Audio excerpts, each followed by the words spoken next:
Bonsoir à tous, bienvenue dans ce 32e numéro du Bistrot d'Aller le LOSC saison 2, l'émission réalisée par les supporters du LOSC, notamment les Dogs du Net et ceux d'Aller le LOSC, diffusée donc en direct sur nos pages Facebook, donc la page du Bistrot d'Aller le LOSC et le groupe Aller le LOSC. Cette émission sera proposée ensuite en replay sur notre chaîne YouTube.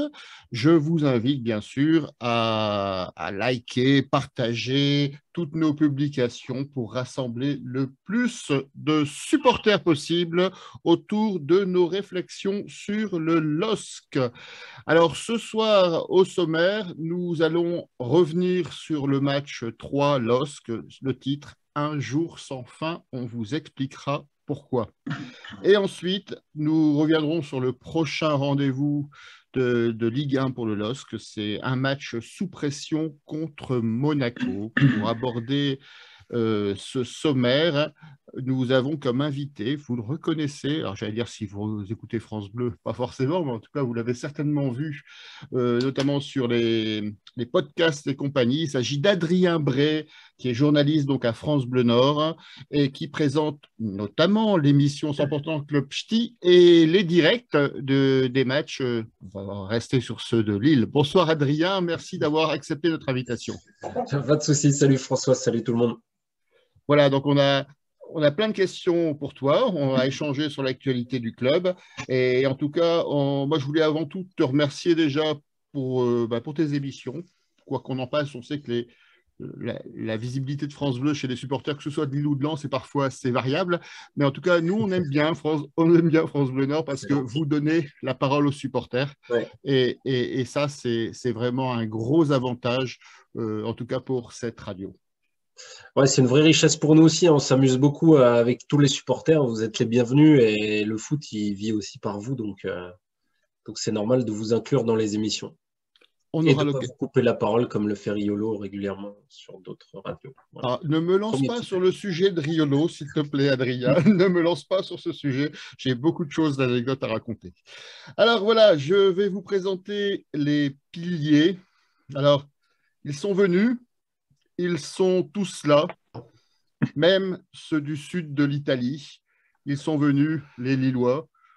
Alors, ce sont les piliers du bistrot. Vous connaissez Baptiste, alias Monsieur Big Data, qui est présent avec nous, de retour de Troyes. Exactement. Bonsoir François, et j'en profite pour passer un petit coucou à la section Lincel et leur superbe écharpe. Alors, je leur ferai une petite dédicace juste après la présentation pour saluer finalement leur déplacement donc, de cette section que tout le monde connaît bien. En deuxième pilier présent, nous avons Christophe avec ses unes de l'équipe. Bonsoir Christophe. Bonsoir François, bonsoir à tous. Nous avons également Georges, notre supporter du Dunkerquois. Bonsoir Georges. Bonsoir tout le monde. Et je vous parlais de piliers qui venaient du sud de l'Italie. Ils sont venus, ils sont presque tous là parce qu'il est sur la route. Hein. On attend donc Lorenzo, qui est un nouveau pilier du Bistrot d'Aller le LOSC, qui anime la page tweet, enfin le compte Twitter Dog Italia. C'est un tout nouveau compte en version originale en italien sur le LOSC. Donc, on a le plaisir à le recevoir, d'autant plus qu'il parle français comme vous et moi, ce qui est quand même un gros avantage pour la suite de l'émission. Donc, il devrait arriver d'ici quelques minutes. On va commencer sans lui, mais on l'attend avec impatience. On va commencer cette émission par une habitude. C'est presque une obligation maintenant. Nous avons un invité. Nous allons lui poser une question à la con. Je vois qu'Adrien connaît le principe, il fait la grimace. Tu as raison de faire la grimace, elle est particulièrement con. La situation. Adrien, tu es originaire de Picardie, je ne me trompe pas. C'est vrai. Et tu travailles dans le Nord-Pas-de-Calais. Même si tu n'es pas très loin, l'adage dit que lorsqu'on arrive dans le Nord, un Bray 2 fois. Une première fois quand on arrive, une deuxième fois quand on repart. Toi, tu fais figure d'exception parce que tu es à Bray tout le temps. Ça te fait quoi? Je braie depuis ma plus tendre enfance. Bon, écoute, on va se contenter de cette signification. Alors, j'ai une question un peu plus sérieuse à te poser directement par rapport au sujet qu'on évoquait tout à l'heure sur la parole que vous donniez à France Bleu aux supporters, que ce soit au téléphone ou même des fois dans les émissions. Je suis d'ailleurs, je peux en témoigner à titre personnel. Ça fait donc depuis le titre de champion de France que tu entends les supporters du LOSC dans ton émission. Est-ce que tu les as sentis à un moment changer d'avis ou basculer finalement du côté je vais dire du désespoir, mais en tout cas de quitter le camp de l'euphorie? À quel moment tu as commencé à ressentir ça chez les auditeurs? Bah déjà, bon, après, il y a la coupure pendant l'été pour les émissions sport, mais déjà au retour, quand il y a Gourvenec et que tu as commencé par un 3 partout face au FC Metz en première journée, déjà tu sens qu'il y a un peu moins d'euphorie, tu sens que ça se découpe un petit peu. Il y en a qui sont toujours sur l'euphorie du titre, il y en a qui comprennent toujours pas pourquoi Gourvenec. Et puis en effet, on peut se poser encore aujourd'hui des questions. Pourquoi Gourvenec On se les posera en dernière partie de l'émission. Ouais. Voilà. Mais ouais, du coup, au fur et à mesure, et là, par contre, depuis quelques semaines, on voit vraiment beaucoup plus d'auditeurs qui veulent appeler. On peut même pas passer tout le monde, hein, vraiment, mais on a de plus en plus de monde qui appelle pour se plaindre parce qu'ils ne reconnaissent plus leur LOSC, parce qu'ils sont extrêmement déçus de ce qui se passe. J'ai reçu une lettre aujourd'hui, Gonzague, si vous nous regardez, Gonzague qui a envoyé une lettre au club pour dire qu'il se désabonnait parce qu'il n'en pouvait plus. Et il est passé sur notre antenne ce week-end en disant je comprends tellement plus que tant qu'on en est là, tant qu'il y a cette présidence, ces dirigeants, ces joueurs-là sur le terrain, je m'abonne plus, quoi. On en est à ce niveau-là. D'accord. Bon, après, on aura l'occasion d'en reparler tout à l'heure sur finalement les sentiments du pilier du bistrot sur la situation et notamment sur ce qui risque d'arriver dans les prochaines semaines. C'est bien sûr un sujet qui est récurrent dans notre émission, on en a parlé toute l'année, avec a priori des positions qui sont pas forcément aussi vindicatives que certaines, mais il est peut-être temps d'évoluer. En tout cas, on fera un tour de table sur la question tout à l'heure. Alors, avant d'entamer le vif du sujet, j'ai deux choses à préciser. D'abord, vous savez que nous avons un jeu chaque semaine, un jeu hebdomadaire, une question. La première réponse, la plus rapide, pourra gagner une place pour le prochain match Lille-Monaco. Alors, vous pouvez y aller, hein, Lille-Monaco, il faut quand même aller voir le match, hein, ça va être intéressant, on va voir des belles choses, j'espère. Hein. Et donc, pour ça, on vous posera une question dans le courant de l'émission. Le premier qui répond pourra gagner cette place. La question n'est pas si simple que ça, et elle a un rapport avec ce que je vais dire maintenant. Alors, avant de commencer également, on parlait tout à l'heure du déplacement à Troyes. Donc, Baptiste était en bonne compagnie à Troyes avec la section de Lincel. Alors, moi aussi, j'ai aussi la petite écharpe que j'ai mis autour du cou. Donc, on voulait les saluer parce que c'était une belle expérience, une belle journée malgré le score. Donc, il faut dire ça comme ça. Pour Baptiste, c'était un peu un voyage initiatique dans le monde des supporters actifs. Pour moi, c'était un retour en arrière de 20 ans. Un vrai déplacement où les gens s'amusent, les gens ne se prennent pas au sérieux, un déplacement qui sent la sueur, qui sent la bière, mais aussi le punch, le vin, l'apéritif, le ricard. C'était vraiment un grand moment, beaucoup de rire, une section très sympathique et qu'on connaît. Je crois qu'Adrien, tu es parfois en rapport avec eux. Oui, maintenant, enfin, au bout de quelques mois un petit peu difficiles sur les réseaux sociaux, on a fini par apprendre à se connaître un petit peu. Voilà. J'ose dire que c'est un peu grâce à nous. Peut-être, oui, peut-être. Ouais. Faut qu'on se retrouve autour d'une bière. Hein. Je sais que, ou plusieurs, je crois que ça s'arrête jamais à un, mais voilà, le plus dur, c'est de commencer. C'est vrai que mon dimanche était très constructif quand à 6h15, j'attaquais à l'Irish Coffee. C'était une belle expérience, mais on se rattrape assez bien. En tout cas, on les salue et on salue notamment Fabien qui s'occupe de tout ça de main de maître et on lui dit rendez-vous au prochain déplacement. Il est temps de passer au vif du sujet. Alors, je regarde déjà s'il n'y a pas des commentaires sur cette introduction. Donc, on salue l'émission 100% Ch'ti, hein, et on dit que tu es un animateur vraiment agréable. Je te laisserai découvrir qui a dit ça, parce que c'est quelqu'un qu'on connaît bien au bistrot d'Aléolosk et qui est actuellement fait dans le gâteau, dans le Paris-Brest. Donc, et puis Capenoul qui rebondit sur ce que je viens de dire. Heureusement qu'il y a la convivialité entre supporters. On aura aussi l'occasion d'en parler tout à l'heure à la fin de la partie sur le match de Troyes. Je vous propose justement d'aborder cette première partie, le match de Troyes à LOSC. On a appelé ça Un jour sans fin. Alors, je ne sais pas si vous connaissez ce film d'Harold Ramis, où un journaliste se réveille sempiternellement, entre guillemets, et c'est le même jour qui recommence. Et bien, au LOSC, c'est un peu l'impression qu'on a depuis le mois de janvier. En fait, on a l'impression que les problèmes d'organisation tactique, les problèmes offensifs, les matchs poussifs, les matchs moyens, ben finalement, c'est quasiment une sinécure et que chaque jour qui se réveille, où on se réveille, on a finalement, on tombe toujours sur la même histoire, c'est sempiternellement la même chose. Donc en fait, on a Bill Murray dans le film, ben, c'est un peu Jocelyn Gourvenec dans la réalité, et finalement, on ne sait pas trop comment ça va se terminer. Donc cette fin de saison du LOSC, entre guillemets, elle est là, elle est peut-être notre seule échéance qui va nous permettre de sortir de cette boucle temporelle. Alors, sur ce match 3 LOSC, je vais d'abord laisser la parole à Baptiste, parce que Baptiste a eu le temps de se remettre du voyage à Troyes en bus pour nous pondre quelques statistiques. Ouais, elles sont là, elles sont prêtes. Alors au niveau des statistiques, ça m'a un petit peu choqué, mais au niveau de la possession de balle, il y a 62%, alors j'aime pas dire ce nombre, mais 62% de possession de balle du côté du LOSC, seulement 38 du côté de Troyes, alors que au stade, j'avais l'impression quand même, bon, Lille avait eu la maîtrise, mais pas autant.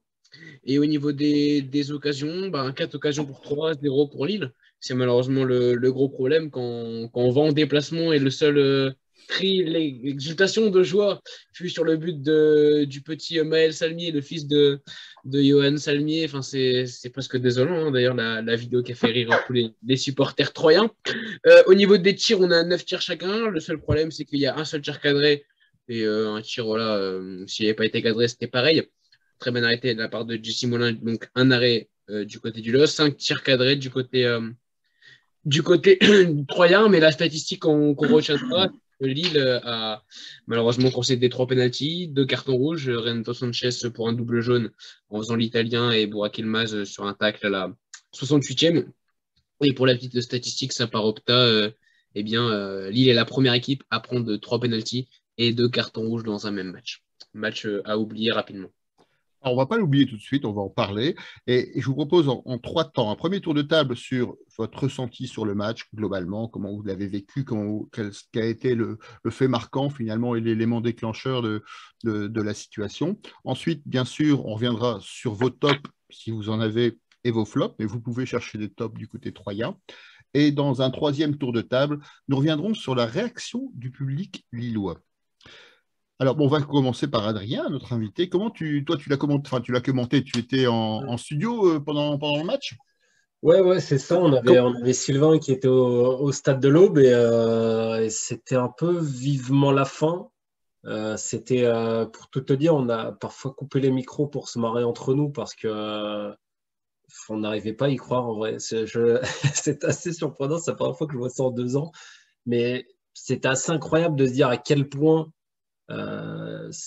c'est parti en live. En fait, on a eu un sabordage, on a eu des mecs qu'on dit être des champions parce qu'ils ont un titre, mais surtout des mecs qui ont voulu, je pense, sortir en apothéose. Ils savent que c'est la fin de saison et la lucidité, elle se perd et dans les efforts et dans le fait que plus personne n'a envie d'être là. Et je pense que ça résume un peu ce qui s'est passé sur le terrain. Et je pensais vraiment pas que Troyes était dangereux. Je ne pense toujours pas après ce match parce qu'ils ne m'ont rien prouvé de spécial. Mais ils ont assuré le maintien. C'est bien pour Troyes. Finalement, ton analyse, c'est que le match de Troyes, c'est le match de trop. Ouais, en fait, c'est le match qui aurait limite dû arriver plus tôt pour qu'on réfléchisse enfin à ce qui doit être fait après parce que jusque-là, on attendait toujours. Et puis, comme ce n'était pas encore l'heure des bilans pour Jocelyn Gourvenec, on attendait toujours. Après un match comme ça, il est temps de se poser les vraies questions et de tous se réunir autour d'une table pour dire que ça ne va pas, quoi. Ce qu'on a caché pendant des mois et des mois du côté du LOSC. Georges, tu es du même avis? Est-ce que tu l'analyses de la même façon? Est-ce que pour toi, il n'y a pas un moment où Lille était comme d'habitude, finalement concentré mais peu efficace. Et à un moment, ça a flanché. C'est parti en sucette. Alors, justement, je vais faire une petite référence cinématographique puisque tu parlais d'un jour sans fin. Il y a une nuance si on prend le film, c'est que finalement, Bill Murray utilise chaque jour pour justement améliorer le quotidien du jour. On est dans quelque chose de sempiternel, mais ça évolue, ça va mieux. Or là, là pour le coup, c'est vraiment un jour sans fin qui pouvait être un jour où, en effet, les matchs se suivent et se ressemblent. On espérait une réaction, il y en a eu une. Putain, on a eu une réaction, une sacrée réaction, quoi. 2 cartons rouges. On a une équipe qui a complètement pété les plombs. La réaction, on n'espérait peut-être pas celle-là, mais et voilà, quoi. Au moins, pour une fois, il s'est passé un truc. Plus clairement, oui, moi, ça me renvoie énormément d'interrogations, notamment cette deuxième mi-temps qui est en fait un enchevêtrement de fautes professionnelles. La première qui m'interroge quand même, pour avoir joué à un niveau beaucoup plus modeste, c'est que j'ai souvenir comme ça de retour vestiaire où on était un peu tendu. En général, justement, la mi-temps avait pour but d'apaiser et on revenait, je dirais, avec d'autres dispositions. Là, on a vu clairement une équipe rentrer au vestiaire à cran. Il s'est passé 15 minutes et ils sont ressortis dans le même état, si ce n'est pire. Et moi, ça m'interroge énormément sur ce qui s'est passé sur ces 15 minutes dans le vestiaire, parce que, revenons clairement aux faits. Donc, il y a 2 faits d'arbitrage qui sont contestés par les Lillois, qu'on peut trouver litigieux, mais en aucun cas scandaleux. On pourra revenir après sur les faits de match. On peut avoir notre interprétation, mais en même temps, je veux dire, c'est pas. On sent les joueurs à cran. Je pense qu'à un moment, la question que je me pose, qu'est-ce qui s'est passé dans ce vestiaire pour essayer de les calmer, pour essayer de revenir, de se remettre la tête dans le match, ce qui n'était pas du tout le cas, quoi. Et donc, comme je dis, on avait une première mi-temps qui ressemblait à ce qu'on a vu contre Metz, contre Saint-Étienne, contre Bordeaux, ce qu'on a même vu pendant 1 heure contre Clermont-Ferrand. Et puis, en deuxième mi-temps, par contre, voilà, on croyait qu'on allait toucher le fond. Non, on a réussi à creuser, quoi. Christophe, je t'ai vu faire une moue dubitative quand Georges évoquait les faits de jeu et notamment les pénaltys. On a une question sur le forum d'Allelos qui est directement adressée à Baptiste et à moi-même. C'est Rico qui était situé dans la tribune du stade de l'Aube, mais sur la ligne médiane, et qui nous disait que de là où il était, il avait l'impression que le premier pénalty sifflé contre Lille était justifié, et il nous demande ce qu'on en pense, nous qui étions juste derrière. Alors, Christophe, tu veux aborder ce sujet et ta vision du match, et après, Baptiste répondra à cette question.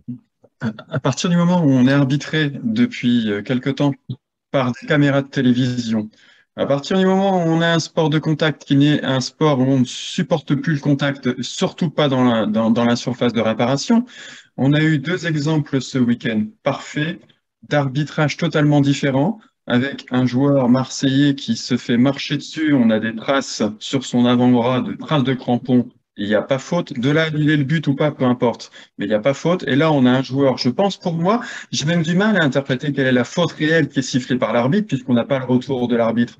A priori, à part la main de Fonte qui touche le joueur et qui le fait plonger parce qu'il projette sa jambe droite totalement dans le vide et on le retrouve allongé dans la pelouse, je ne vois pas quelle est la faute. Il n'y a pas de contact direct entre Zegrova et le joueur de Troyes.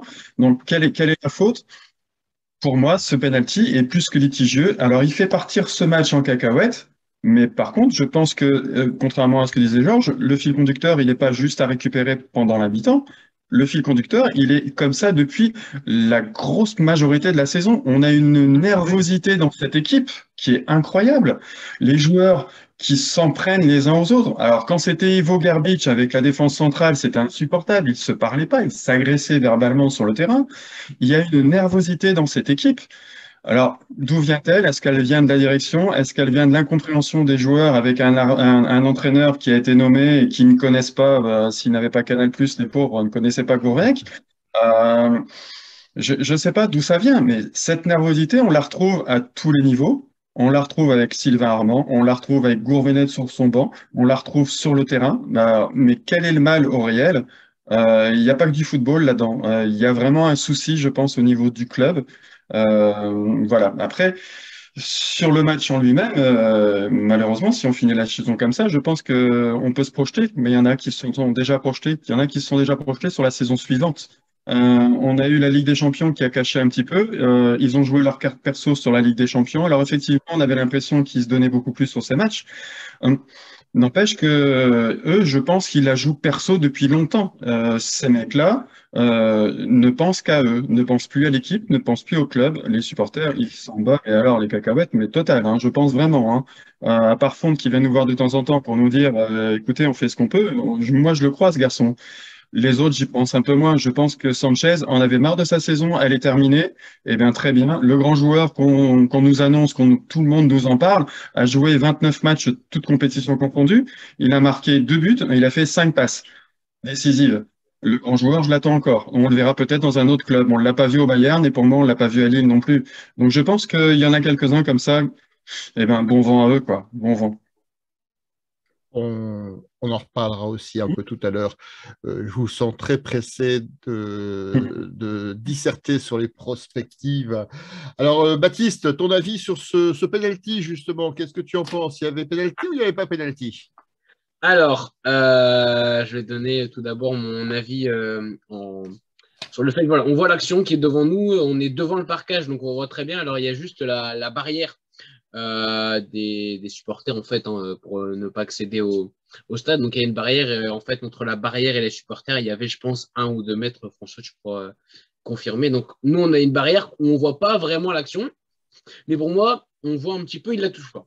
Enfin, il ne touche pas le joueur en question. Je crois que c'était Tardieu le joueur touché, il me semble, si je dis pas de bêtises.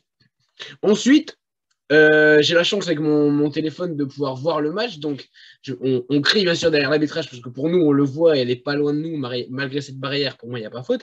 Et à la suite de ça, je regarde avec mon téléphone et je suis encore plus persuadé qu'il n'y a en aucun cas faute.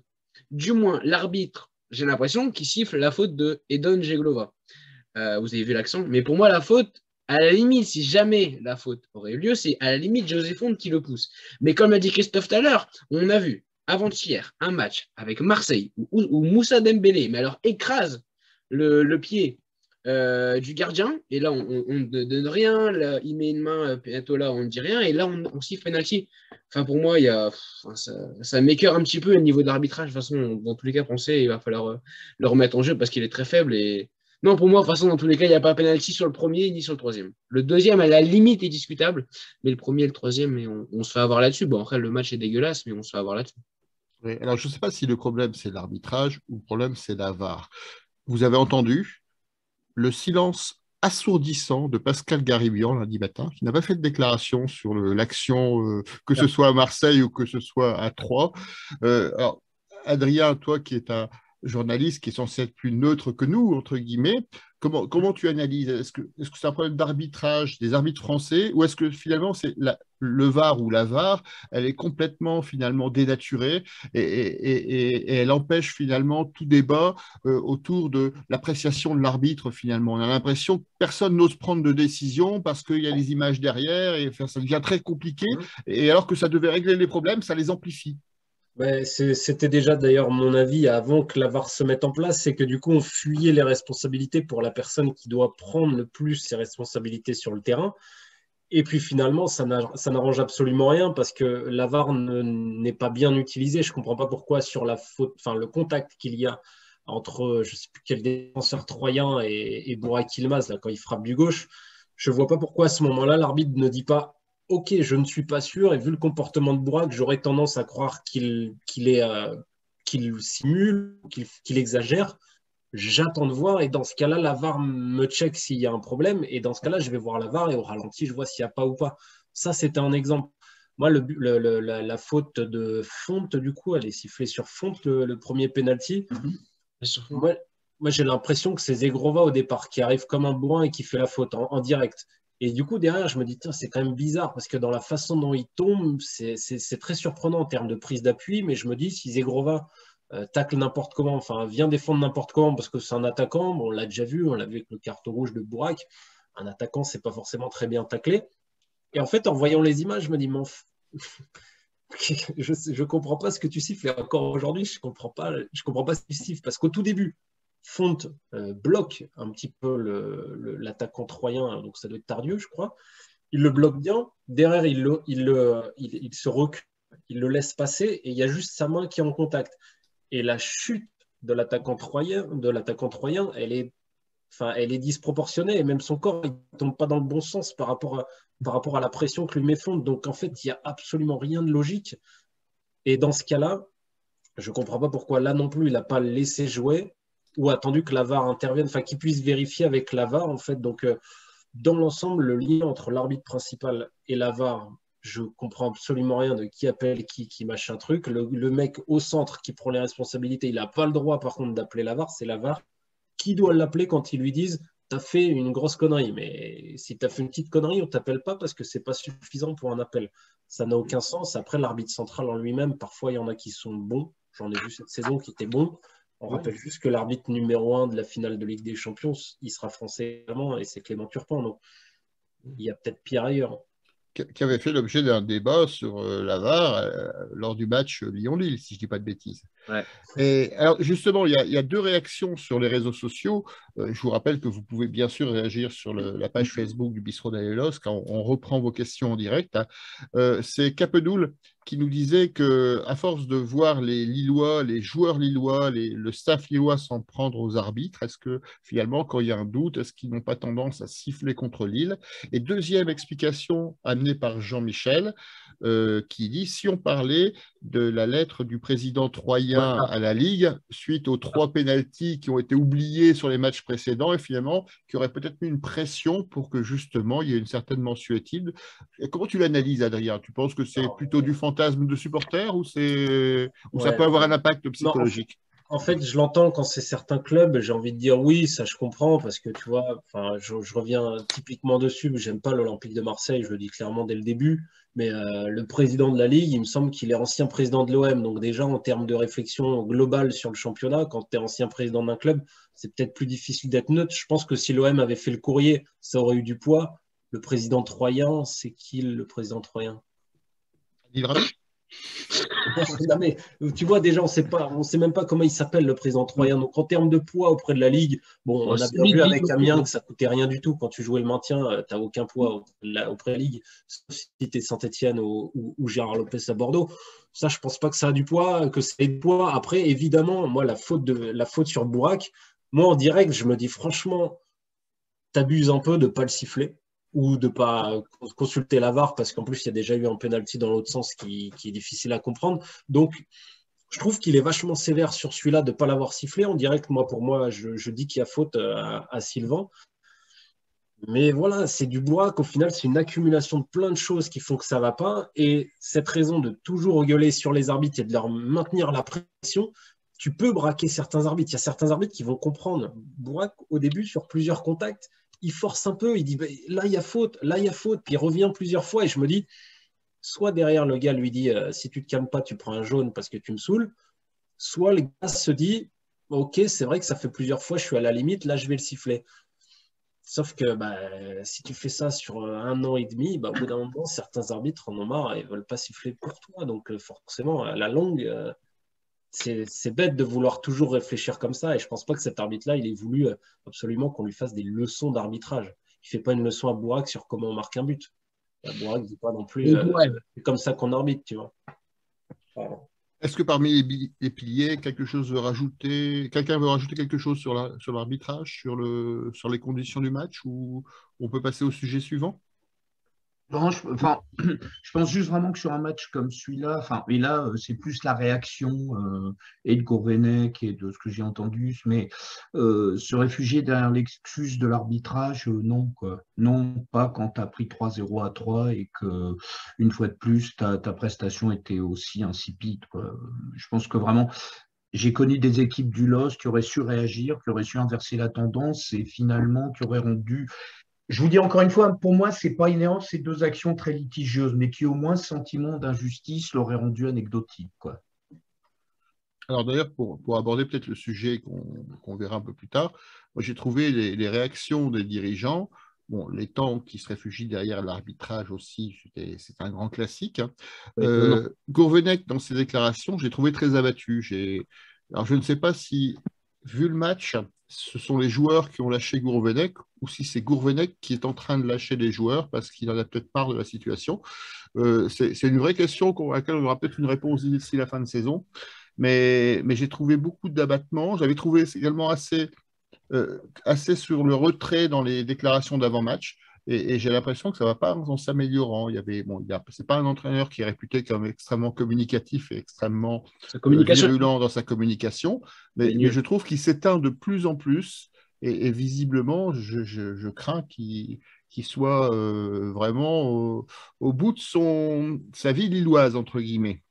Par contre, Joséphine, sa réaction, elle est top. Enfin, encore une fois, on met en avant le capitaine. Là, moi, je l'ai parfois un peu critiqué pour sa vitesse, que je me demande si je vais pas aussi vite que lui en sprint. Mais enfin, il y a juste sa réaction à lui, elle est là, genre, bah ouais, on s'est peut-être fait voler un penalty, mais en fait, c'est 1-0, c'est contre 3. Donc en fait, on est champion de France, on doit quand même se rattraper. Et il faut arrêter ça. Enfin, il a parlé de Cirque du Soleil en parlant de ses coéquipiers, ses propres coéquipiers. Genre, les gars, je sais même plus comment expliquer le comportement de mes mecs. Je les comprends pas, je leur parle, je leur dis de la fermer. Enfin, il est juste en train de. J'en peux plus de se vestiaire lui-même, quoi. Et c'est lui qui a la meilleure analyse de tous les de tous les gens du LOSC qui ont parlé après le match. C'est la meilleure communication. Et puis c'est lui qui est au cœur du club, au cœur des joueurs et qui connaît peut-être mieux finalement le secret maudit du LOSC que cette fin de saison. C'est le mal du LOSC. Il est certainement là dans ce mal-être général qui réapparaît régulièrement depuis le mois de janvier avec l'agressivité des dirigeants, des joueurs, l'apathie, le manque d'investissement, enfin le choix des matchs. On l'a déjà dit depuis tout à l'heure, mais le diagnostic commence à s'affiner de plus en plus. Alors, on a quelques réactions sur les réseaux sociaux. On a la section Lincel qui nous a rejoint et qui nous rappelle que Adrien, tu es le bienvenu au bar de la section Lincel pour venir boire une bière ou deux. Donc, il nous dit également qu'à titre personnel, donc François Stock, dimanche, tu buvais autre chose que de l'eau. On a des preuves, mais je l'avais avoué dès le début de l'émission. Il n'était pas là au début, donc c'est assumé. Il n'y a pas de souci particulier. On a, pour revenir sur l'arbitrage, Christophe qui nous dit que s'il n'y avait pas de réaction des Troyens durant la semaine sur la faute où il y a le premier penalty, c'est jaune pour le Troyen pour simulation et s'il n'y avait pas eu ce contexte particulier. Voilà, donc des réactions assez nombreuses. Je vous propose un deuxième tour de table sur le classique du bistrot d'Adèle LOSC, les tops et les flops. Alors, je vous vois me regarder avec tous une crainte en disant par qui il va commencer. Par qui il va commencer? Je vais commencer par Baptiste. Baptiste, quels sont tes tops et tes flops? C'est toi qui ne m'as pas regardé dans les yeux au moment où je posais la question. Donc, quels sont tes tops et tes flops, que ce soit à Lille, voire même à Troyes, si tu veux un peu de matière pour trouver des tops? Alors là, non, c'est compliqué, c'est très compliqué du côté de Lille. J'ai pas vu des joueurs impliqués. J'ai vu, j'ai pas vu grand-chose. À la limite, je peux te citer Gabriel Gudmundsson en top parce que je l'ai trouvé assez bon. On l'a vu en première et encore, je peux te citer. À la limite, je pense que certains le citeront en flop peut-être, mais François, je vais reprendre ton idée de Burak Yılmaz. Qui a pour moi été plutôt bon plutôt que celui de Jonathan David. Voilà, il a tenté Je l'ai briefé dans le bus du retour. C'est ça. Mais ouais, il a plutôt été bon. Après, voilà, il n'y a pas vraiment de top à proprement parler. C'est plus entre guillemets, la question, c'est qui est le pire flop ou qui est le moins bon flop. Et cette question-là, j'ai pas du tout la réponse. Pour moi, le LOSC a fait un flop total.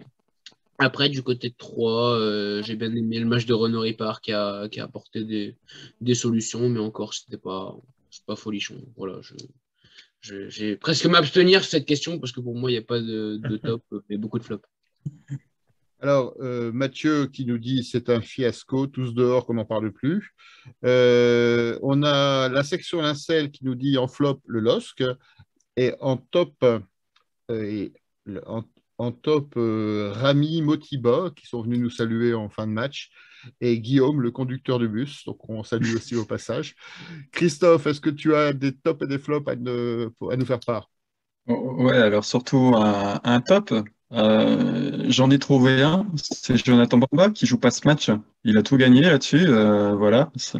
À part lui, je vois pas qui on peut citer. Je suis désolé, mais voilà, je ne vois que ça, le pauvre. Pour une fois qu'il joue pas, il est pas remis. Voilà, bah, j'espère qu'il sera au top au prochain, en tout cas, puisqu'il fait pas partie du flop général.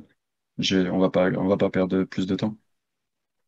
Alors, Georges, est-ce que tu as un avis plus éclairé, si on peut s'exprimer ainsi? Alors, moi, j'ai pas envie de l'établir sur le sportif parce que c'est un non-sens, mais justement sur ce que j'ai vu, sur l'aspect pathétique. Donc, bah, 3, j'en tirerai rien parce qu'à la limite, j'étais plus sur le lien sportif. Donc, pour moi, il y a clairement, évidemment, un top un flop global. J'en attribuerai quand même 3 d'honneur. Un Jocelyn Gourvenec, vraiment, j'ai pas l'habitude, mais là, Gourvenec, moi j'en viens à cet intercalaire de 15 minutes où il s'est rien passé, donc je pense qu'il n'a eu aucune influence sur le comportement de ses joueurs. Donc, est-ce qu'il les tient plus, est-ce qu'il les a jamais tenus? Ça, c'est la question, mais là, clairement, il a servi à rien pour moi en termes de management sur ce match. Et puis, bah, les deux expulsés, parce que putain, Sanchez, ce rouge, mais c'est d'une bêtise accablante, quoi. Pardonnez-moi, j'y ai joué pendant 5 ans, c'est du Folep, quoi, qui nous a fait là. Et, euh, et pareil sur celui de Bourak, qui perd un ballon grossièrement et qui, derrière, va faire cette faute. Enfin, dans un truc délétère, je pense qu'en plus, c'est quand même un mec qui a l'expérience, qui est censé amener un peu de sagesse et d'esprit. Et là, rien du tout. Et ben, top quand même, moi je voulais le mettre, et toujours dans l'extra sportif, ben, c'est justement José Fonte, qui a été derrière, comme d'habitude, impeccable au niveau de sa déclaration d'après-match, qui a été bah, qui a pris le bouillon pour la première fois, mais je l'ai tellement vu se battre cette année, rester constant, égal à lui-même. D'ailleurs, je pense que si on n'a pas coulé réellement, c'est parce qu'on a une défense qui a parfaitement tenu le choc dans de nombreux matchs, pas l'oublier.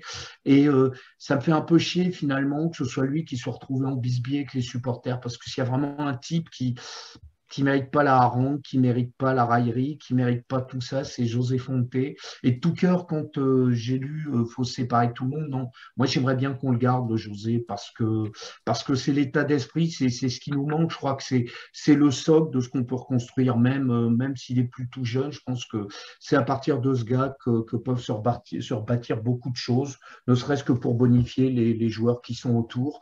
Donc voilà, je veux faire son top. Alors, évidemment, pas sur sa prestation du match, mais sur ce qu'il a été je dirais, dans la périphérie de ce match, quoi. Alors, Adrien, le top et les flops, c'est bien une question de journaliste. Pour une fois, c'est toi qui vas y répondre. Ouais, ouais, ouais. Alors le flop, oui, il y en aurait plein. Gourvenec, en grande partie, je rejoins beaucoup ce que dit Georges sur le fait que d'un point de vue management, il a totalement lâché. Enfin, il a été lâché depuis pas mal de temps. Est-ce qu'il a vraiment pu tenir l'ensemble de son groupe alors que même le début de saison, même son arrivée, il n'y peut rien, mais elle est foireuse, elle est tardive.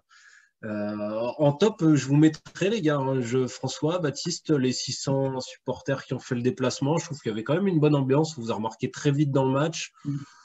Vous avez pu mettre un peu d'ambiance sur le troisième but de 3. Il y a eu beaucoup d'après-match. Enfin, dans l'après-match, nous, on nous a demandé, genre, ouais, mais il faut continuer à supporter. Depuis qu'on supporte 3, tu dis, bah, en fait, à 3-0, ça se fait dans plein d'autres pays, en fait, de plutôt se moquer de la gueule de ces joueurs pour qu'ils se réveillent. S'il y a un moment, tu n'arrives plus du tout à entrer en contact avec eux, bah, plutôt que de les insulter, comme j'ai cru comprendre à la fin pour José Fonte, bah, enfin, il y a un moment, si ça touche pas leur ego, c'est que du coup, tu dois vraiment tout jeter. Mais tu vois bien que José Fonte et Benjamin Drake sont venus vous voir. Bah, eux, ça les a touchés, donc au moins, ça leur parle. Et puis, si vraiment je cherche un top côté joueur, moi, je trouve que depuis quelques matchs, le couloir droit fonctionne pas trop mal. Selic et Grova, je trouve qu'à eux deux, ils arrivent à créer des mouvements un peu sympas. Parfois, Selic à l'intérieur, il prend le demi-espace et il laisse Zegrova sur le côté. C'est Zegrova qui rentre et il laisse Selic sur le côté. Enfin, cette paire-là, elle est à étudier, alors que du côté gauche, par contre, Bamba, je sais pas qui, c'est pas possible, il y a tout à changer. Et puis voilà, on s'interrogera aussi sur l'absence d'Amadou Onana, qui n'a pas fait le déplacement. Il était en showcase pour son nouveau single. Non, mais, lui, je trouve que c'est vraiment un absent qui a bien fait de ne pas être là, parce que je pense qu'il a une grande carrière à venir, et tant mieux s'il n'est pas là dans ce genre de moment foireux, parce que je pense qu'il a tout pour faire une belle D'après la carrière. presse, il aura un problème au genou, d'après les rumeurs. Ouais. Ouais, bah, tant mieux si c'est qu'au genou. Je ne suis pas sûr que ce soit qu'au genou, mais après, c'est que mon interprétation. Je pense que mentalement, il n'est pas non plus très, très bien, quoi. Je pense pas que quand tu as un joueur comme ça, je pense pas que tu le fais jamais jouer, que tu le fais passer derrière CK ou derrière un intermittent qui prend un carton rouge. Enfin, ouais, Alors, François, si je peux me permettre, oui, pour revenir sur ce que vient de dire Adrien, c'est vrai que la paire avec Selic fonctionne très bien, notamment depuis le match qui vient juste après Paris Saint-Germain, où là, il est vraiment pas bien. On ne le trouve jamais à distance de Mbappé ou des autres. Et par contre, depuis, je trouve que physiquement, il s'est bien retapé. Alors peut-être que du coup, les matchs en moins avec son équipe nationale vont jouer aussi.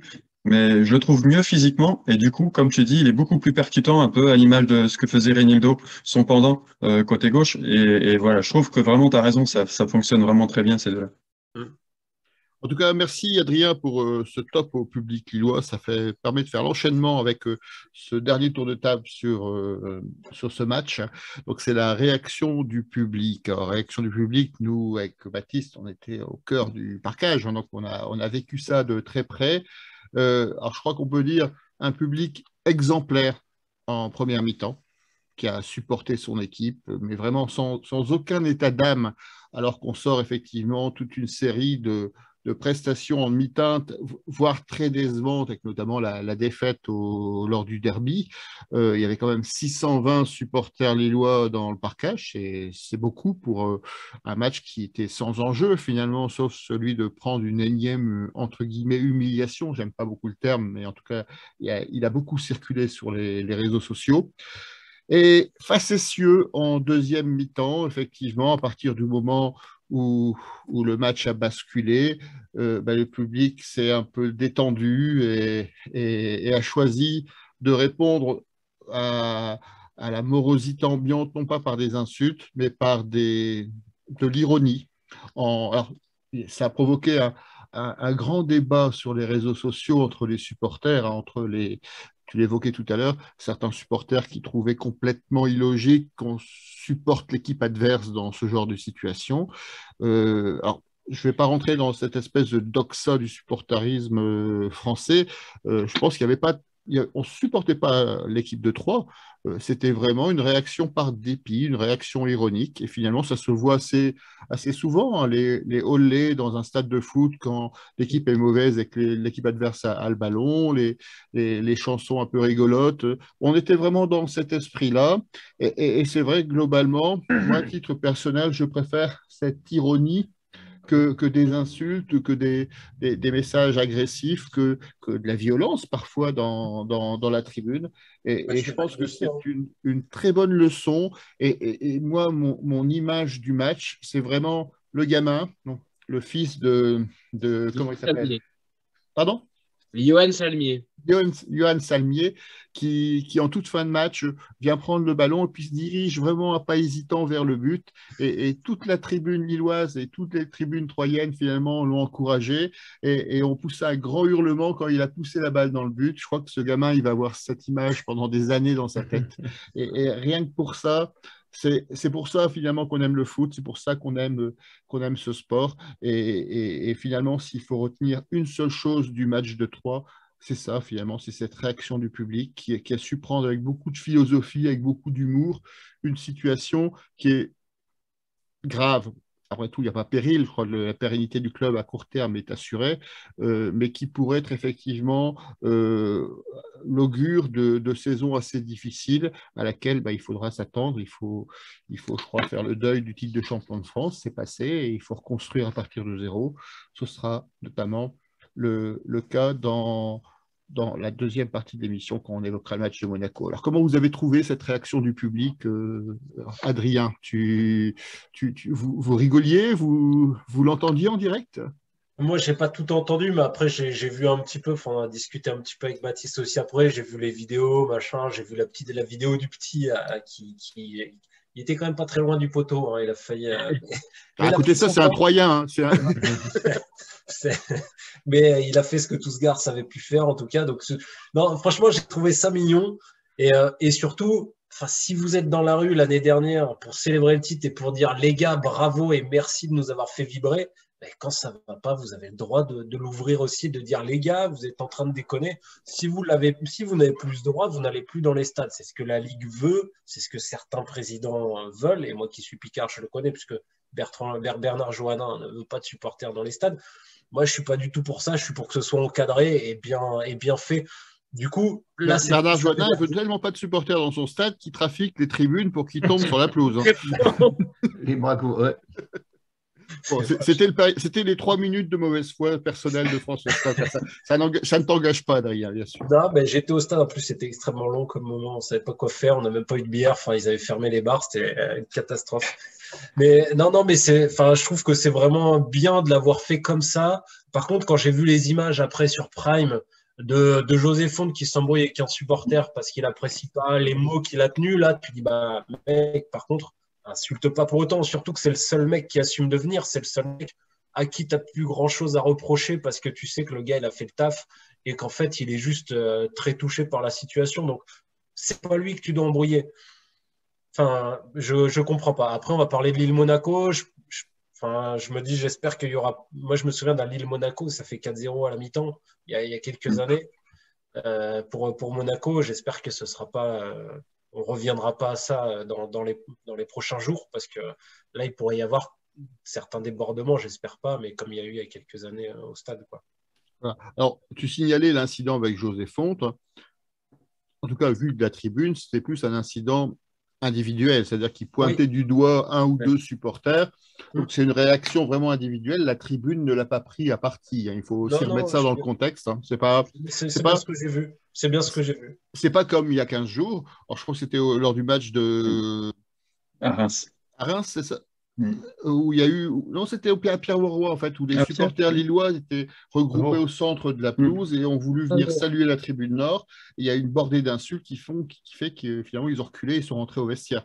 Donc là, c'était des insultes collectives. Et il n'y a pas. Il y a des débats là-dessus, mais les insultes, c'est pas parce qu'elles sont collectives qu'elles sont moins condamnables que les insultes individuelles. Au contraire, je crois qu'à un moment, faut raison garder et ne pas oublier que le sport, le foot, c'est avant tout un sport, c'est avant tout un jeu. Il faut essayer de relativiser, même si c'est parfois un peu désagréable et même si on a le sentiment d'être passé à côté d'une saison complète et qu'on est très déçu par rapport à la saison dernière. Et pour continuer dans ce sens-là, par rapport, je fais un petit point média aussi parce que c'est l'occasion de défendre un peu aussi ma boîte, mais c'est des propos qu'on tient aussi de nous à l'antenne quand on essaye d'expliquer au mec qui est dans sa voiture, au mec qui est chez lui, qui a juste pas Prime ou Canal ou machin. euh, on essaye de le dire aussi. On dit, voilà, on a l'impression sur les images que José Fonte s'est pris la tête avec un supporter, tout comme de la même façon, c'est peut-être Reims ou contre Strasbourg, je sais plus, je crois, Zegrova qui sort.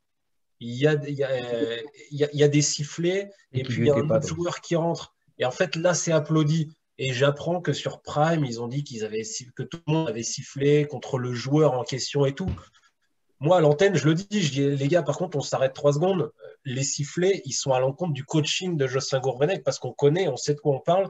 Et les propos, enfin, les sifflets sont bien pour le coaching de Jocelyn Gourvenec qui est remis en question pour le joueur, pas pour André Gomez ou Segrova quand il rentre, parce que c'est pas lui le problème, il a apprécié les supporters.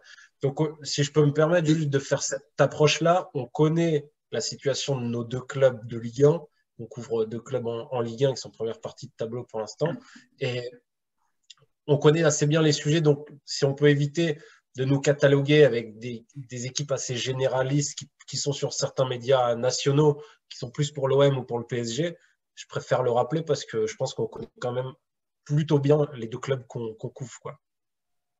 Alors, on a quelques réactions sur les réseaux sociaux. Onana aurait plutôt une fracture du mental, d'après Julien. Section Lincel qui nous dit que le match a servi à se régénérer pour la route du retour, on confirme. Capedoul, on en a vu d'autres. On a Lille-Monaco, donc les plus gros supporters seront lensois, donc pour justement la course à l'Europe peut-être. Et Marcel Vieux, Christophe, qu'on connaît bien ici, qui nous dit que Jocelyn Gourvenec n'est pas forcément le problème, mais en tout cas, ce ne sera pas la solution.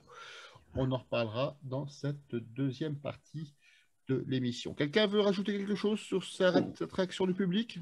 Oui, moi, je vois, ouais, un petit truc. D'abord, vous féliciter, hein, puisque je viens d'apprendre que vous étiez à 3 près de 800, alors que moi qui suis parti ce jour-là avec ma femme, qui a fait le déplacement, on a été au Cap Grinet avec ma femme et mon chien, c'est-à-dire que nous, on était à 3 près de 800. Donc, c'est pas la même chose. Il l'a fait. Il avait promis de ne pas la faire, mais il l'a fait. Et au final, non, ce que je veux dire, c'est qu'on avait abordé la semaine dernière justement l'aspect raillerie qui pouvait, on en avait parlé, hein, suite aux insultes, suite aux propos agressifs, suite même à ce qu'on a vu des fois, des choses insupportables de joueurs bousculés, comme on a connu ça. Et j'évoquais justement, après le match de Strasbourg, l'idée que pour marquer le mécontentement, peut-être que la solution, je m'étais revenu certains exemples comme ça de supporters qui avaient fait des choses assez drôles. Et je pense que quelque part, c'est peut-être la meilleure chose. C'est vrai que je comprends que malheureusement, trop souvent, la tribune peut être un espace d'exutoire à tous les niveaux, hein, puisque on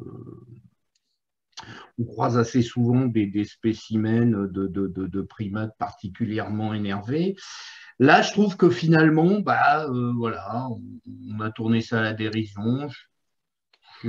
J'espère que je serai présent sur le match de Monaco, que si ça venait à mal se passer, ce qui est tout à fait envisageable, on puisse vivre quelque chose comme ça, plus qu'un truc qui soit un peu plus nauséabond et un peu plus haineux, quoi. Attends, il y a des tensions au point de potentiellement se rappeler certains mauvais souvenirs d'envahissement de pelouse ou Je pense à ça, mais je pense vraiment à ça, quoi. Le Lille-Montpellier, Oui, on va on le fait citer. référence au Lille-Montpellier, bien sûr. Non, mais c'est justement, moi, ce que j'espère ne pas vivre. Surtout qu'on sait qu'en plus, cette année, on a vécu une année spéciale au niveau des tribunes, dans beaucoup de stades en France. Ça a été une année quand même très compliquée au niveau des tribunes. Et je crois qu'il reste 2 matchs à la maison, 2 matchs qui vont être en plus très compliqués. Ouais. Si ça doit tourner à du parodique en tribune, ça me gênera pas trop, quoi.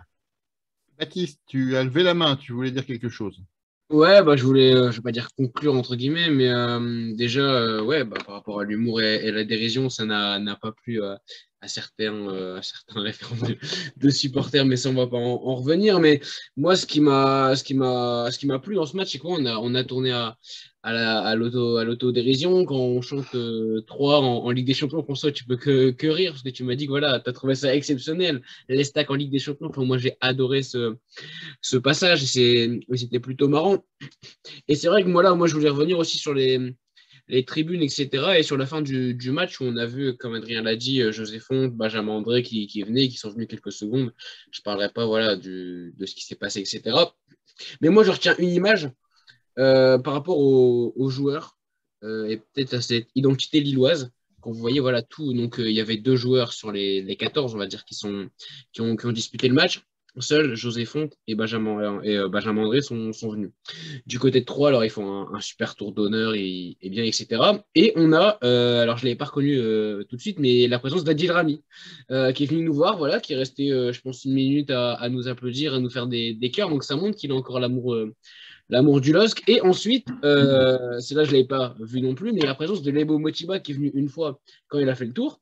Les supporters, les joueurs troyens s'en vont au vestiaire et on revoit une silhouette bleue au loin. On se demande mais qui c'est? Et c'est Lebo Motiba qui vient donner son maillot. Alors, et c'est un beau geste et ça montre quand même qu'on a des joueurs qui aiment encore le LOSC. Et la différence aujourd'hui avec nos joueurs, c'est que les joueurs qui sont à 3 ont encore l'amour du maillot pour le LOSC, alors que les joueurs qu'on a aujourd'hui n'ont plus du tout l'amour du club et ne souhaitent qu'une chose, c'est se barrer. Donc bravo à Adil Rami et Lebo Motiba.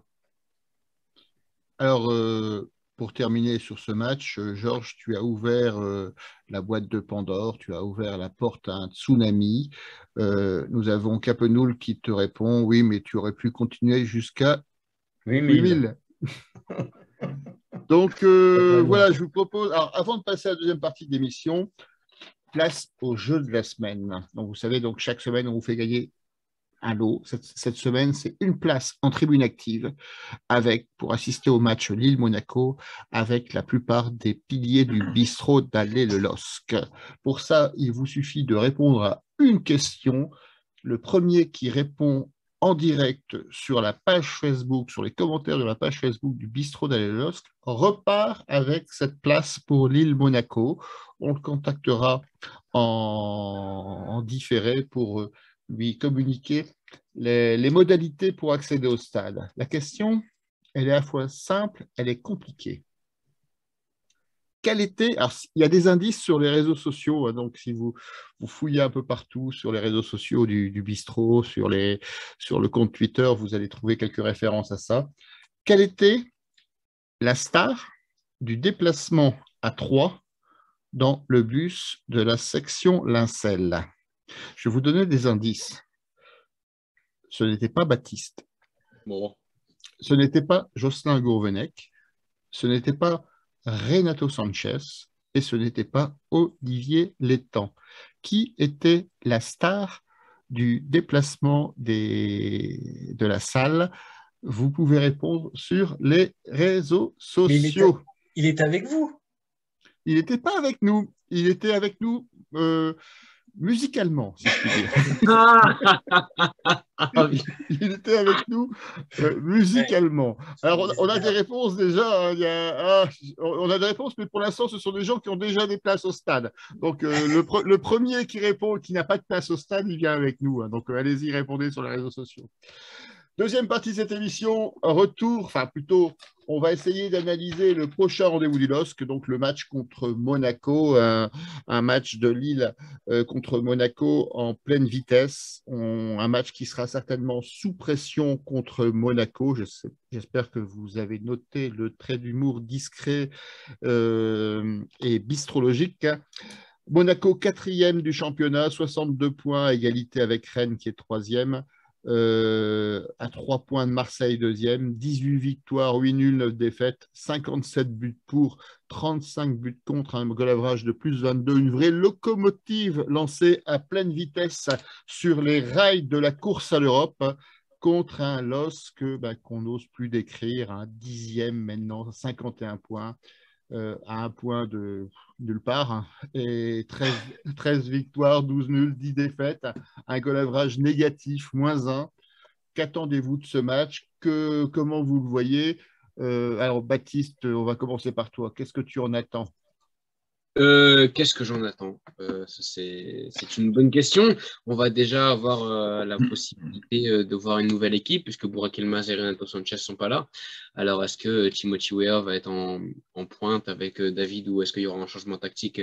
Ça sera une bonne question. Après, qu'est-ce qu'on en attend aussi au niveau des supporters? Qu'est-ce qui va se passer? Est-ce qu'on va continuer à chanter pour Monaco? Est-ce qu'il va y avoir des incidents ou pas? Ça va être une vraie question. Et du côté du stade, c'est vrai que Lille, dans les gros matchs, sont plutôt pas mal. Alors, j'ose espérer que, même si la saison, on peut le dire, est terminée, on ne joue pas l'Europe, et d'ailleurs, c'est une bonne chose ou pas. Mais pour moi, sur le terrain, ouais, il va y avoir un gros match face à Monaco qui est en soif de points. C'est une équipe qui aujourd'hui a vraiment envie de gagner. À noter que LOSC, comme je l'ai dit sur Twitter, sera le candidat, voilà, qui va jouer contre 3 clubs et va être, les mots que j'employais, je vais les retrouver, mais serait L'arbitre. L'arbitre, exactement, l'arbitre de ce podium, puisqu'on va affronter donc respectivement Monaco, Nice et Rennes, qui se battent tous pour la place en Ligue des Champions, enfin pour les barrages de Ligue des Champions pour la 3e place, voire la 2e selon les résultats de Marseille. Et je finirai sur le fait qu'on peut encore gagner quelque chose cette année. Vous ne le pensez pas, mais le bâton de Bourbotte. Voilà, il y a Monaco, donc on peut peut-être gagner un truc cette année. Ça serait inouï. Alors, je ne sais pas si on se rendra sur la grande place si on le gagne, mais au moins on peut le gagner. Ça serait bien. Bon, Christophe, qu'est-ce que tu penses de ce match avec un Monaco, je le disais tout à l'heure, qui est lancé à pleine vitesse hein, sur les 7 victoires consécutives, donc un Monaco qui est au sprint total dans cette fin de championnat. Qu'est-ce qu'on peut raisonnablement espérer avec notre LOSC aussi poussif? Je savourais que je vais finir cette saison totalement déprimé. J'en attends pas grand-chose. Juste voir peut-être si effectivement Gourvenec a quelque chose dans le slibard, s'il trouve les ressorts pour nous faire sortir cette équipe du coma dans lequel il se trouve.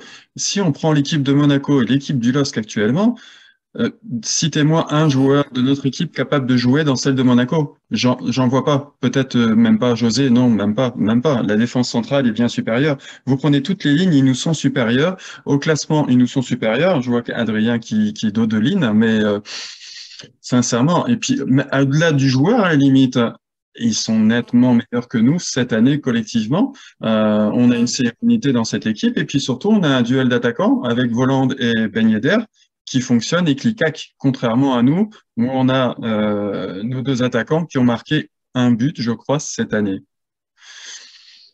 Peut-être un penalty pour Bourak en coupe, mais voilà. Mais si on doit les compter ces buts avec l'équipe nationale, on n'est pas sorti non plus. Voilà. Donc, qu'est-ce que vous espérez? Vous espérez? Alors, Jobamba a marqué un but cette année. Il sera peut-être pas remis. Bourak a pas marqué. David a quasiment pas marqué. Ouéa, c'est un match en semaine. Alors, il va peut-être marquer. Hein, il a jamais marqué le week-end. Donc là, comme c'est un vendredi, on a nos chances. Ben voilà, sincèrement, j'en espère pas grand-chose à part peut-être voir que effectivement Gourvenec va trouver les ressorts nécessaires. Alors à part l'orgueil, je vois pas ce qu'il lui reste quoi. Essayer de trouver de l'orgueil chez ces mecs. Voilà, je suis déprimé, excusez-moi. Adrien, tu as été dénoncé comme quoi tu dodelinais de la tête. Oui, parce que je trouve des joueurs quand même. La défense centrale de Monaco, elle n'est pas exceptionnelle. Maripane, on peut le remplacer par Jallo Botman, mais c'est vrai, je Oui, te c'est rejoins vrai, dans j'ai oublié l'ensemble. Botman. Après, il y a des intermittents aussi chez eux. Hein. Golovin, par exemple, en fait partie. Matazo, c'est encore assez jeune, mais non, je te rejoins. Dans l'ensemble, il y a beaucoup de joueurs de Monaco qui seraient largement titulaires à Lille sans trop forcer à chaque jour d'entraînement, quoi. Georges, tu as un avis là-dessus? Qu'est-ce que tu Ouais, attends de ce match? Tu en attends quelque bah, chose? ouais, bon. Adrien le disait, il y a beaucoup d'intermittents aussi à Monaco, mais actuellement, ils sont en période de plein cachet, alors que les intermittents lillois seraient plus dans la période pour l'emploi, quoi. Voilà. Ce qui fait qu'aujourd'hui, oui, concrètement, pour rétablir un petit peu ce qu'évoquait Christophe, je pense que dans l'absolu, c'est ça le pire. C'est que dans l'absolu, on a des joueurs qui valent les leurs. Sauf qu'actuellement, vu le niveau d'élitement de l'équipe, ouais, il n'y a quasiment aucun Lillois. La comparaison n'est pas possible en ce moment entre une équipe qui est lancée comme un TGV sur la route du podium et puis l'autre qui a. Voilà, j'ai un peu peur que ce soit la vache qui regarde passer le train, quoi. Donc, mais moi, la seule chose que j'attends, je me dis maintenant que. On va mettre fin au calvaire. Peut-être que la seule solution, c'est vraiment d'entamer la cassure dès ce match, même vis-à-vis du public, envoyer un signal, c'est-à-dire éventuellement les joueurs dont on sait qu'ils ne seront plus là l'année prochaine, bye bye, quoi. Merci pour tout, Jonathan David, merci pour tous ceux qui s'en vont, et puis essayer de commencer à reflorer. C'est le printemps, c'est le moment où ça va germer un petit peu. Je me dis même que c'est peut-être une réaction de prudence, parce qu'il y aura peut-être une indulgence si on est battu par un grand Monaco avec une équipe très jeune, quitte à aller chercher vraiment des gens qu'on n'a pas vus. Malheureusement, alors, est-ce que c'est de la faute à Gourvenec? Est-ce que c'était aussi, je me pose la question, compliqué d'intégrer des gamins dans un groupe où il y avait cet état d'esprit? Parce que je m'interroge par exemple beaucoup quand je vois les prestations d'Angel Gomez. Je pense que c'est un garçon qui a un vrai potentiel. Mais est-ce que finalement, démarrer dans une équipe comme ça s'est passé là, on a vu les grosses difficultés qu'il a pu avoir avec Bourak en début de saison. Enfin, je repense à 2-3 gestes. Mais me dire maintenant, c'est peut-être le moment de tenter ça, quoi. Moi, sincèrement, j'en attends pas grand-chose en termes de résultats parce que si c'est l'équipe qui a joué avec les 2 suspendus en moins, je vois juste une grosse tôle. Je vois pas comment ça peut se passer autrement. Mais qu'au moins on tente ça, quoi. Qu'on essaye de vraiment renouveler le truc. Et de toute façon, qu'est-ce qui va nous arriver maintenant? On va finir 12e, 13e. Voilà, moi, c'est la seule chose que je trouve un petit peu envisageable. Alors, tu lances le débat et ça tombe bien. Finalement, quelle doit être la stratégie pour Lille sur ces 3 derniers matchs? Est-ce que on cherche à limiter les dégâts pour éviter de se prendre tôle sur tôle avec des adversaires qui sont réputés coriaces?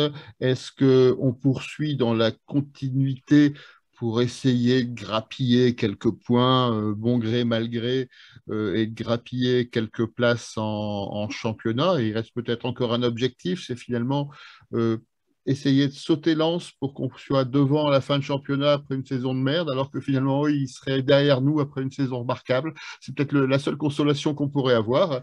Ou alors, au contraire, comme tu le disais, place aux jeunes et aux motivés. Alors, qu'est-ce que vous en pensez? Alors, tu as déjà donné ton avis, Georges, mais je reviendrai vers toi après parce que moi, je veux pas de place aux jeunes et tout ça. Je crois qu'il faut se mouiller, il ne faut pas faire le yaka faucon. C'est qu'est-ce qu'on fait ligne par ligne finalement? Qui on enlève et qui on fait jouer? Parce que les jeunes, c'est bien beau, mais pour l'instant, on parlait d'Angel Gomez, on parle de Liadji, on parle des très jeunes qui ne sont pas encore rentrés dans le groupe ou pas encore montés en équipe première. Pour l'instant, il n'y en a pas beaucoup qui ont fait leurs preuves et qui ont finalement réussi à tirer à tirer leur chance. Christophe? On parle d'Angel Gomez ou Liadji, le coq sans tête, là, le poulet sans tête.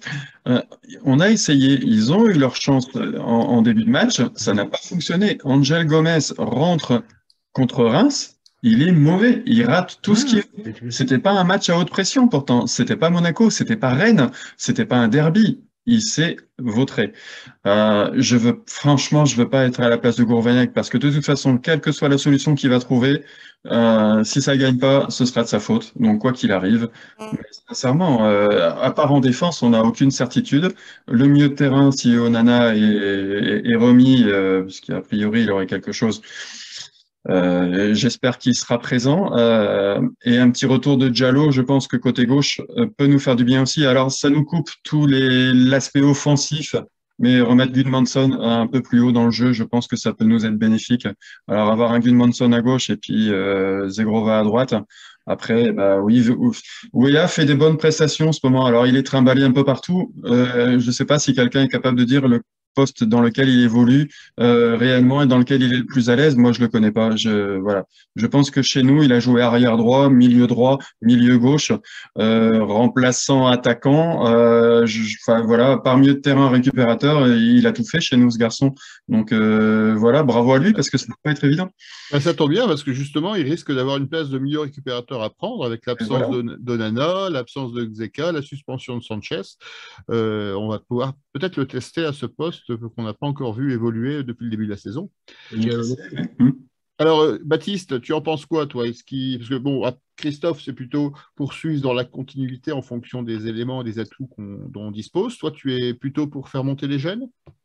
Faire monter les jeunes, entre guillemets, qui tu veux faire monter? Aujourd'hui, tu peux faire monter personne. Je vais pas dire qu'ils sont nuls, mais ils n'ont pas le niveau.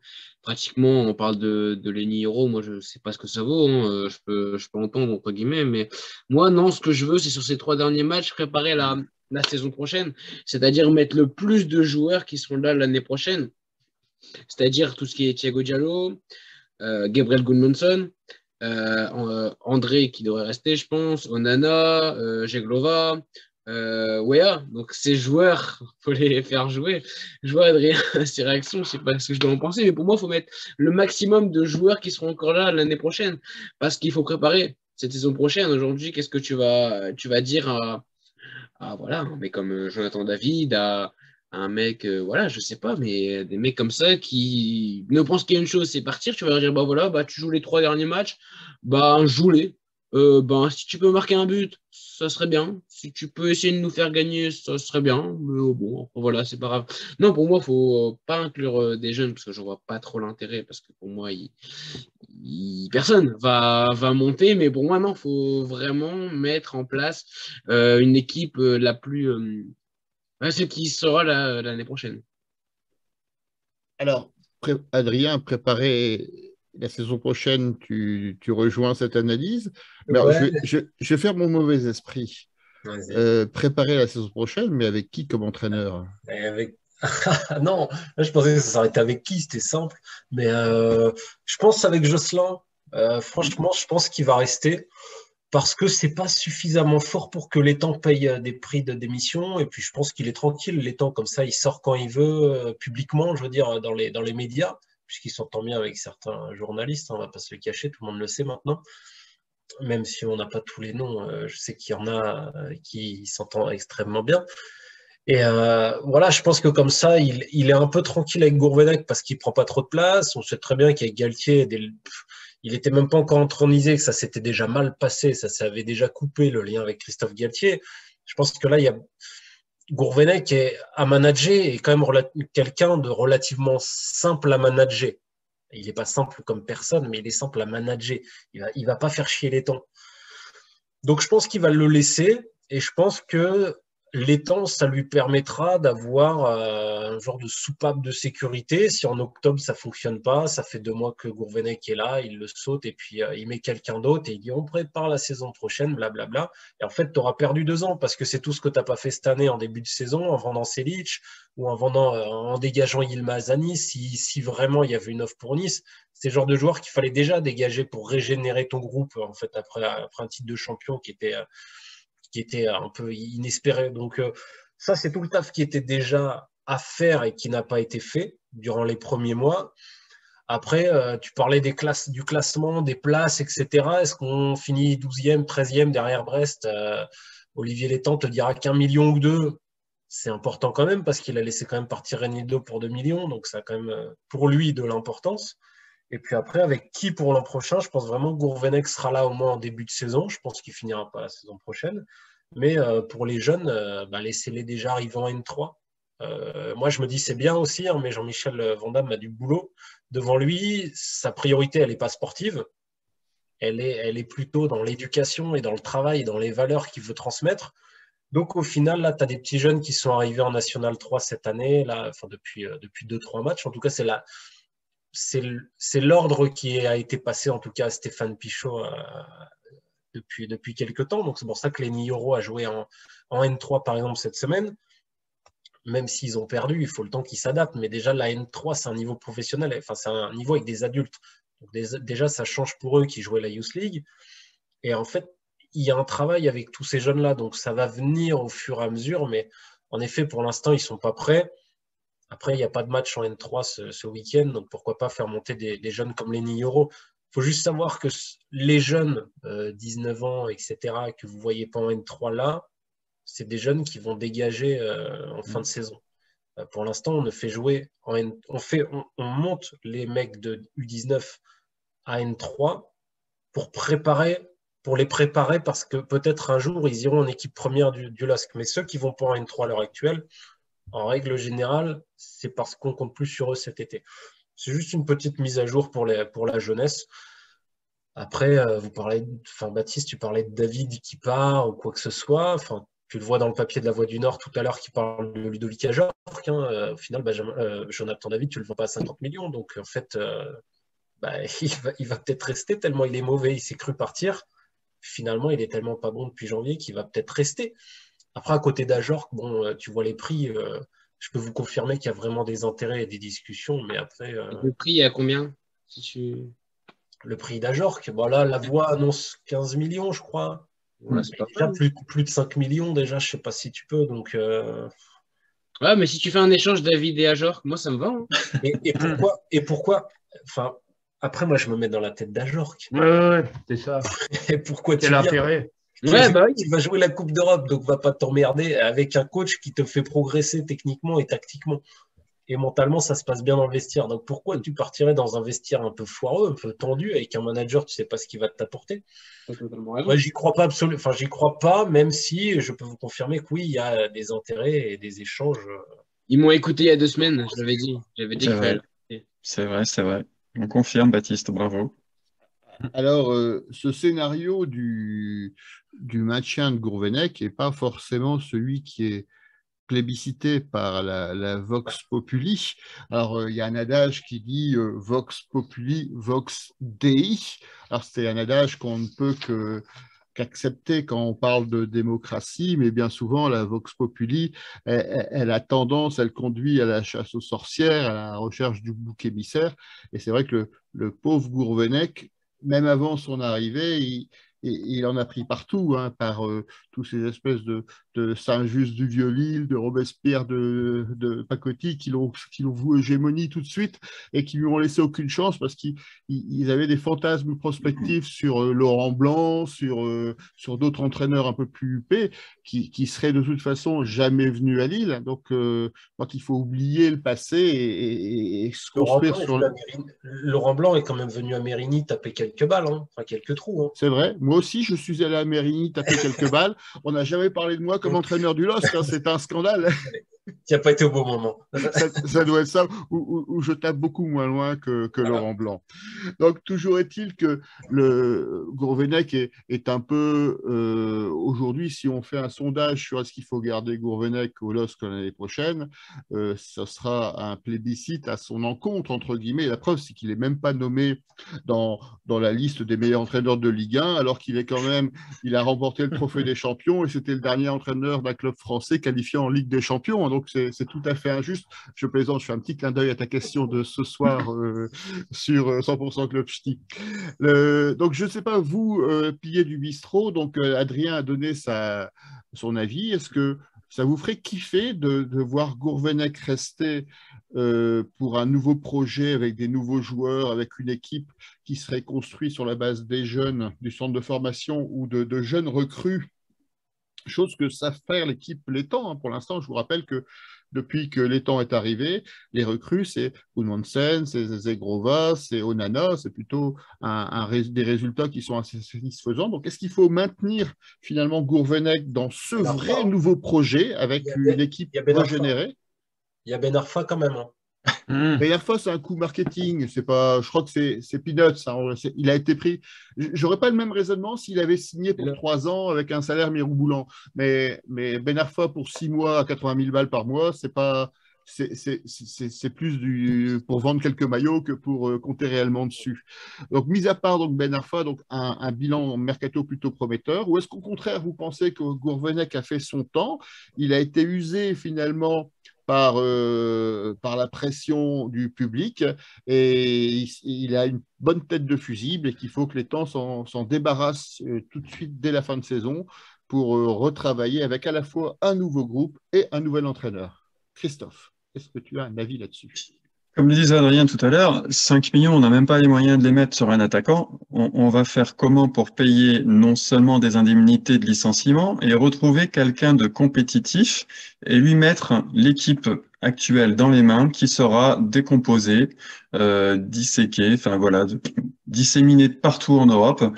Est-ce que c'est rendre service? Alors, effectivement, peut-être que la solution Gourvenec est la meilleure actuellement. Et pour revenir sur ta Vox Populi, juste un détail, hein, la dernière fois qu'elle a très bien fonctionné, la Vox Populi, elle nous a fait acheter un gardien, en tout cas le prendre avec option à l'Atlético de Madrid. Le résultat final, il est que ce gardien qui a été réclamé par la Vox Populi a été remplacé par le gardien qu'on a demandé de dégager, tout simplement. Donc la Vox Populi, je m'assois dessus.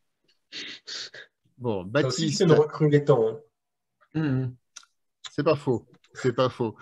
Merci de me faire remarquer quand je dis des conneries. Hein. Non, mais c'est pour lui, quoi, parce qu'il y a un moment, je trouve qu'il s'en sort vachement bien. Franchement, je comprends pas. Je trouve qu'il y a certaines étincelles, j'ai quand même l'impression qu'elles ont été vachement allumé au bon moment pour éviter de parler de lui, quoi. Je trouve qu'il s'en sort vachement bien il est là depuis janvier dernier quand même, il a près d'1 an et demi. Bah, je trouve qu'il s'en sort extrêmement bien et qu'il y a certains pare-feux qui ont été débloqués et on a vu des captures d'écran de Sylvain Armand cette semaine. Je trouve qu'il y a certains pare-feux qui ont été magnifiquement bien installés ou mis à certains moments devant pour qu'on évite de parler de certains sujets. Mais après, peut-être que c'est moi qui invente, hein, mais je trouve que le président qui s'en sort bien et que tous les autres, ils sont nuls, je trouve que c'est un peu étrange, quoi. Après, je ne prenais pas la défense de Létang, bien au contraire. Je sais qu'hier, il y avait un débat sur France Bleu avec un invité qui considérait que si on était contre Létang ou si on émettait un avis, c'est qu'on était pour Lopez. Donc, moi, je rassure, je suis à la fois contre Lopez complètement. Je crois qu'il est indéfendable, entre guillemets. Il faut lui interdire d'exercer dans le foot français ou européen. Et l'étang, effectivement, a certainement sa part de responsabilité. Simplement, débarquer l'étang, c'est un choix de l'actionnaire, entre guillemets. Aujourd'hui, on a un actionnaire qui n'est pas forcément investi, en tout cas sportivement, dans le club, et l'étang est là pour le représenter. Je ne pense pas que, vu la situation, on soit à un stade où l'actionnaire débarque le président. Donc, effectivement, le fusible, aujourd'hui, il a une bonne tête de Gourvenec. Donc, la question, c'est est-ce qu'on appuie dessus tout de suite ou est-ce qu'on et on le fait sauter, ou est-ce qu'on le maintient pour justement gagner un peu de temps et éviter une bronca ou des émeutes au début de l'hiver. C'est un vrai sujet. Alors par contre, c'est vrai que l'étang est assez discuté également sur les réseaux sociaux, mais son nom ne revient pas souvent en tribune. Pour l'instant, il est un peu épargné par les critiques de cette fameuse Vox Populi dont on a tant parlé aujourd'hui. Baptiste, tu veux rajouter quelque chose?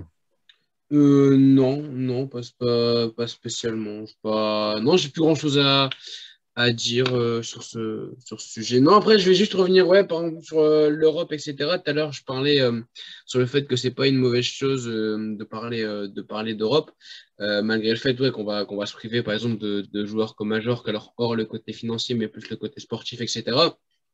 Je vais revenir sur une déclaration de la section Lincel et j'avais pensé, d'ailleurs, je l'avais dans mes notes, qu'il ne faut pas se louper la saison prochaine, étant donné qu'on a un passage à 18 clubs, donc 4 clubs qui vont être relégués. Donc, entre guillemets, c'est une saison où il ne faut pas faire le con. Ça va être la saison où il va falloir pas faire le con parce que tu peux descendre 4 clubs en Ligue 2, ça fait mal. Enfin, je ne sais pas si c'est 3 plus un barrage, mais je crois que c'est ça. Mais entre guillemets, 4 clubs, on n'est jamais à l'abri de quelque chose. Non, mais tu auras Clermont, tu auras Brest, tu auras Ajaccio, enfin tous ces clubs-là, dans la logique, ils seront derrière toi.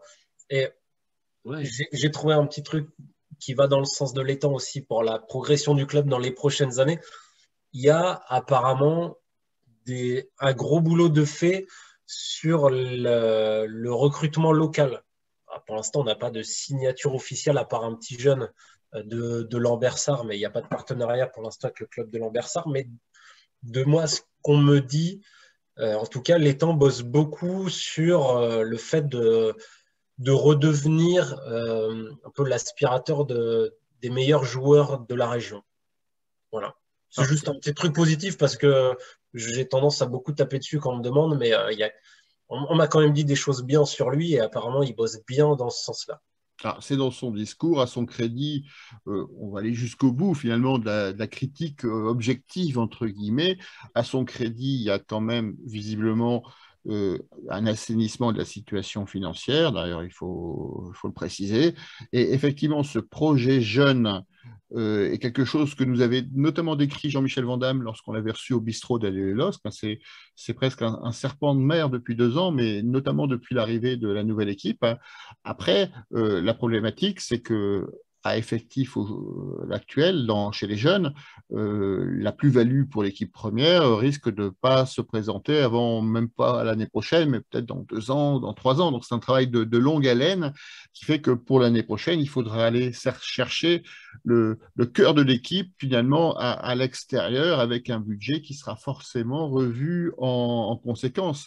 Sur Internet, on appelle ça le retour des doux qui sort, mais on aura certainement des recrues de moins grande envergure avec un risque d'erreur qui sera moins conséquent sur le plan pécunier, mais qui sera plus certain par rapport à la qualité finalement de l'investissement. Alors on parlait de Gérard Lopez tout à l'heure. La section Lincel nous dit qu'il n'est pas forcément interdit dans le club, on peut l'envoyer à Lens et qu'il fasse comme à Bordeaux ou à Moucron. Ça pourrait être effectivement une solution. Je ne sais pas si nos amis lensois seraient tout à fait d'accord sur le principe. Alors, je ne vous ai pas donné la réponse au jeu. La réponse au jeu de ce soir. Donc, je vous rappelle la question, c'était quelle était la star du déplacement à 3 dans le bus de la section Lincel. On avait donné des indices. Ce n'était pas Baptiste, ce n'était pas Gourvenec, ce n'était pas Renato Sanchez et ce n'était pas Olivier Létang. La réponse, c'était, Baptiste, je te laisse la donner. Jean-Pierre Leleu, je pense que. Attends, est-ce que je l'ai? Alors, Jean-Pierre Leleu, on vous a mis le lien dans les commentaires de la page Facebook Allez-les-Losc. Est-ce que tu connais Jean-Pierre Leleu, Adrien? C'est le maire d'Aluin, non? C'est pas le maire d'Aluin, c'était un candidat aux élections de la ville de Lincel De Lincel, ouais. et qui avait bénéficié d'un soutien assez particulier, notamment un clip de rap Il est qu'on a, magnifique. qu'on a beaucoup écouté dans le bus pour aller à Troyes et pour revenir de Troyes. On vous a mis le lien sur les commentaires sur les réseaux sociaux. Alors, ça va être compliqué d'attribuer la place parce qu'on a eu plein de réponses d'habitués du bistrot, mais qui sont normalement déjà abonnés au, au match, donc ils ne vont pas prendre la place particulière. Je vais essayer de retrouver, mais je pense que le premier que je ne connais pas et qui a un potentiel d'être pas abonné serait Mathieu Lefebvre. Alors, je lui confirme ça en direct, simplement qu'il me fasse un petit signe en direct pour voir s'il a déjà sa place pour le match, auquel cas je l'attribuerai à la Sylvain Armand. personne suivante. À Sylvain Armand, s'il n'est pas dans le tunnel. Je ne sais pas s'il connaît effectivement Jean-Pierre Leleu.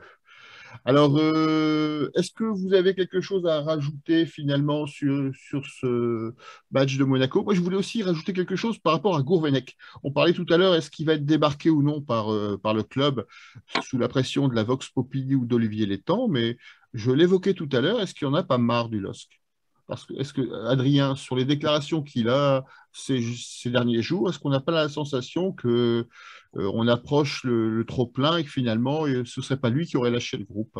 Ouais, il me donne l'impression de ne pas être à fond, en tout cas dans sa communication. Je pense aussi que ça lui ferait du bien de pouvoir régénérer le groupe et qu'il n'a pas pu du tout le faire l'année dernière parce qu'il arrivait trop tard. Donc s'il avait été nommé plus tôt, peut-être qu'il y aurait quelques changements. Je pense pas qu'il veuille s'en aller maintenant. Déjà, quel intérêt? Tu retrouves quoi comme club après? Si tu fais une 10e place là en étant champion. Enfin, tu peux pas repartir en étant en bas de la courbe de ce que tu fais avec Lille. C'est-à-dire que tu as laissé un club qui n'avance plus beaucoup, qui va vendre tous ses joueurs, qui va devoir se régénérer totalement. Je trouve qu'à part consultant Canal+, mais bon, il a déjà tenté, il pourrait pas choper grand-chose après, à part retourner à Guingamp et donc donner raison à Thème Ben Arfa. Donc je pense vraiment pas qu'il a tout intérêt, qu'il ait tout intérêt à partir. Je pense qu'il reste, mais qu'il aimerait que ce soit un peu plus simple, parce que c'est quand même quelqu'un qui humainement paraît très sympa. Et sa communication, il nous l'a déjà expliqué en off quand on était en conf de presse, c'est aussi que il a toujours peur de ce petit truc, de ce petit pic ou de ce petit truc qui pourrait être repris, qui pourrait être un peu débordant. Et du coup, il a tendance à tout renfermer, à tout garder et à ne dire que le strict minimum pour répondre à une question parce que il a toujours peur que ce soit repris. Enfin, je prends l'exemple de Galtier, lui, par contre, il maîtrisait, il réfléchissait aux questions qui allaient lui être posées, il réfléchissait aux réponses qu'il allait donner. Quitte à ce qu'il ne voulait pas parler d'un sujet, bah, il lançait un débat sur un autre sujet de lui-même pour que nous, on y aille. Et régulièrement, on y allait en plus. Gourvenec, non. Gourvenec, tu me demandes ça, bon, écoute, je t'en donne un tout petit peu, hein, mais j'ai peur de t'en donner un peu plus parce que j'ai peur que tu t'en serves contre moi. Tu vois, je pense que c'est plutôt ça. Il a peur d'assumer pleinement ce statut-là. Et il a peur de vouloir en donner trop. Il n'est pas non plus réseaux sociaux, heureusement, parce qu'il ne sait pas tout ce qui se dit sur lui sur les réseaux sociaux. Mais il les suit quand même. Hein. Pardon? Il les suit quand même, hein, quand tu vois, j'allais revenir dessus sur sa déclaration sur Prime qui parle de oui, j'ai vu des supporters qui m'envoient des messages. Alors j'ai envie de lui dire, bon, déjà, les mecs en rouge et jaune, c'est des trolls, hein, c'est des Lensois, ils se foutent de ta gueule. Mais non, mais enfin, je trouve ça. Moi, j'ai trouvé sa communication bizarre sur Prime. Le fait, voilà, qu'il parle de supporters. Bon, on connaît les suceurs ou quoi, mais enfin, c'est bizarre.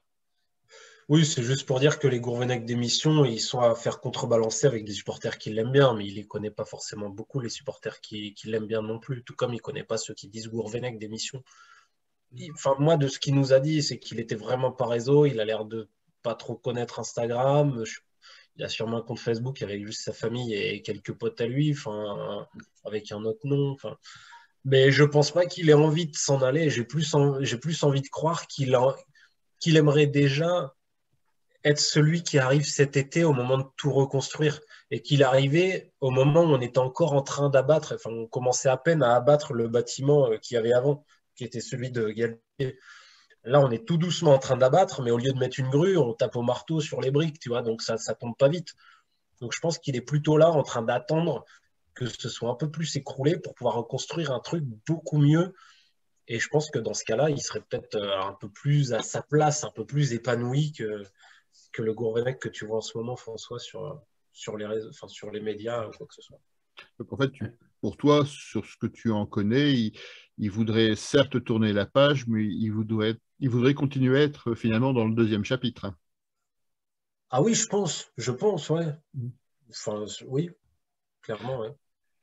Et Christophe, Georges, tu voulais intervenir? Oui. Non, ça m'intéresse. Enfin, c'est un questionnement, c'est un retour en arrière, puisqu'on faisait référence au Vox Populi, qui en effet. Alors, j'ai un Vous avez bien souvenir. aimé mon expression Vox Ouais. Populi, hein, Non, mais d'autant plus intéressant qu'on s'aperçoit des fois de la contre-productivité du truc. Et c'est vrai que j'avais déjà fait référence il y a deux émissions de ça à une situation, moi, qui me fait un petit peu écho, qui était les débuts de Puel au LOSC, qui avait été particulièrement compliqué, où ça avait été aussi un moment où il avait mangé, quoi, il avait mangé du dur, et ce, dès la première journée de championnat contre Bordeaux. Et au final, j'ai souvenir de Sédou, qui était un président extrêmement visionnaire, qu'il avait maintenu contre vents et marées, contre un stade qui, pendant 1 an et demi, a réclamé chaque journée de championnat à son départ, alors qu'à l'inverse, on avait un Gervais Martel à Lens qui virait au bout de 3 mois tous ses entraîneurs parce qu'il écoutait son public, voilà. Et on a vu ce que ça a donné sur le long terme, le bilan Sédou et le bilan Martel. Il y en a un qui a monté quand même le club à un titre, l'autre qui a emmené le club vers la relégation. Donc clairement, la Vox Populi, ça mène souvent à ça. Maintenant, pour refaire le lien avec Puel, je sais qu'à l'époque, il y avait un truc, je pense, extrêmement visionnaire, c'est que pour Puel, c'était un petit peu ses premières années où il arrivait pareillement dans une équipe qui était en train de se reconstruire, puisque les Cigans, les Chérous, tout ça, ça partait. On voyait arriver des joueurs un peu improbables, des recrutements, mais surtout, il y avait un rendez-vous qui se tramait avec la génération Gambardella, la fameuse génération des Debuchy, des Dumont, des Cabaye, des Moussilou, toute cette génération-là. Et je crois que c'est ce truc-là qu'on attendait, ce qui fait que sur la 3e saison, il y a le déclic avec Puel. La question que je me pose là par rapport au contexte actuel, parce que je ne voudrais pas non plus… pour moi, contrairement à une idée reçue, je ne suis pas sûr que l'histoire, ce soit à chaque fois un éternel recommencement. Donc, la question que je me pose, c'est justement, Adrien l'a soulevé un petit peu, le rôle d'Olivier Létang là-dedans, la posture d'Olivier Létang surtout, parce que moi, je m'interroge sur pas mal de trucs, mais je pense que si Létang avait voulu savonner la planche à Gourvenec, il y a un tas de trucs qu'il n'aurait pas fait autrement. D'abord, le faire arriver mi-juillet, c'est-à-dire un moment aussi tardif, d'une part, dans un groupe, en plus, on sait que les choses allaient être extrêmement compliquées. Ensuite, moi, je repense à certaines déclarations, dont une après le match de Brest, où les temps jouent un petit peu les spécialistes, enfin les analystes de foot extra-lucides en expliquant que contre Brest, il avait vu venir le truc, il en avait parlé, que Brest, ça risquait d'attaquer très tôt. Et enfin, en gros, expliquer que lui avait eu la clairvoyance tactique de voir que ce match, on risquait de le perdre, mais que manifestement, et l'entraîneur et les joueurs, eux, ne l'avaient pas compris. Il a refait la même chose contre Troyes. Et il a refait, donc voilà, je voulais dire, il a refait la même chose.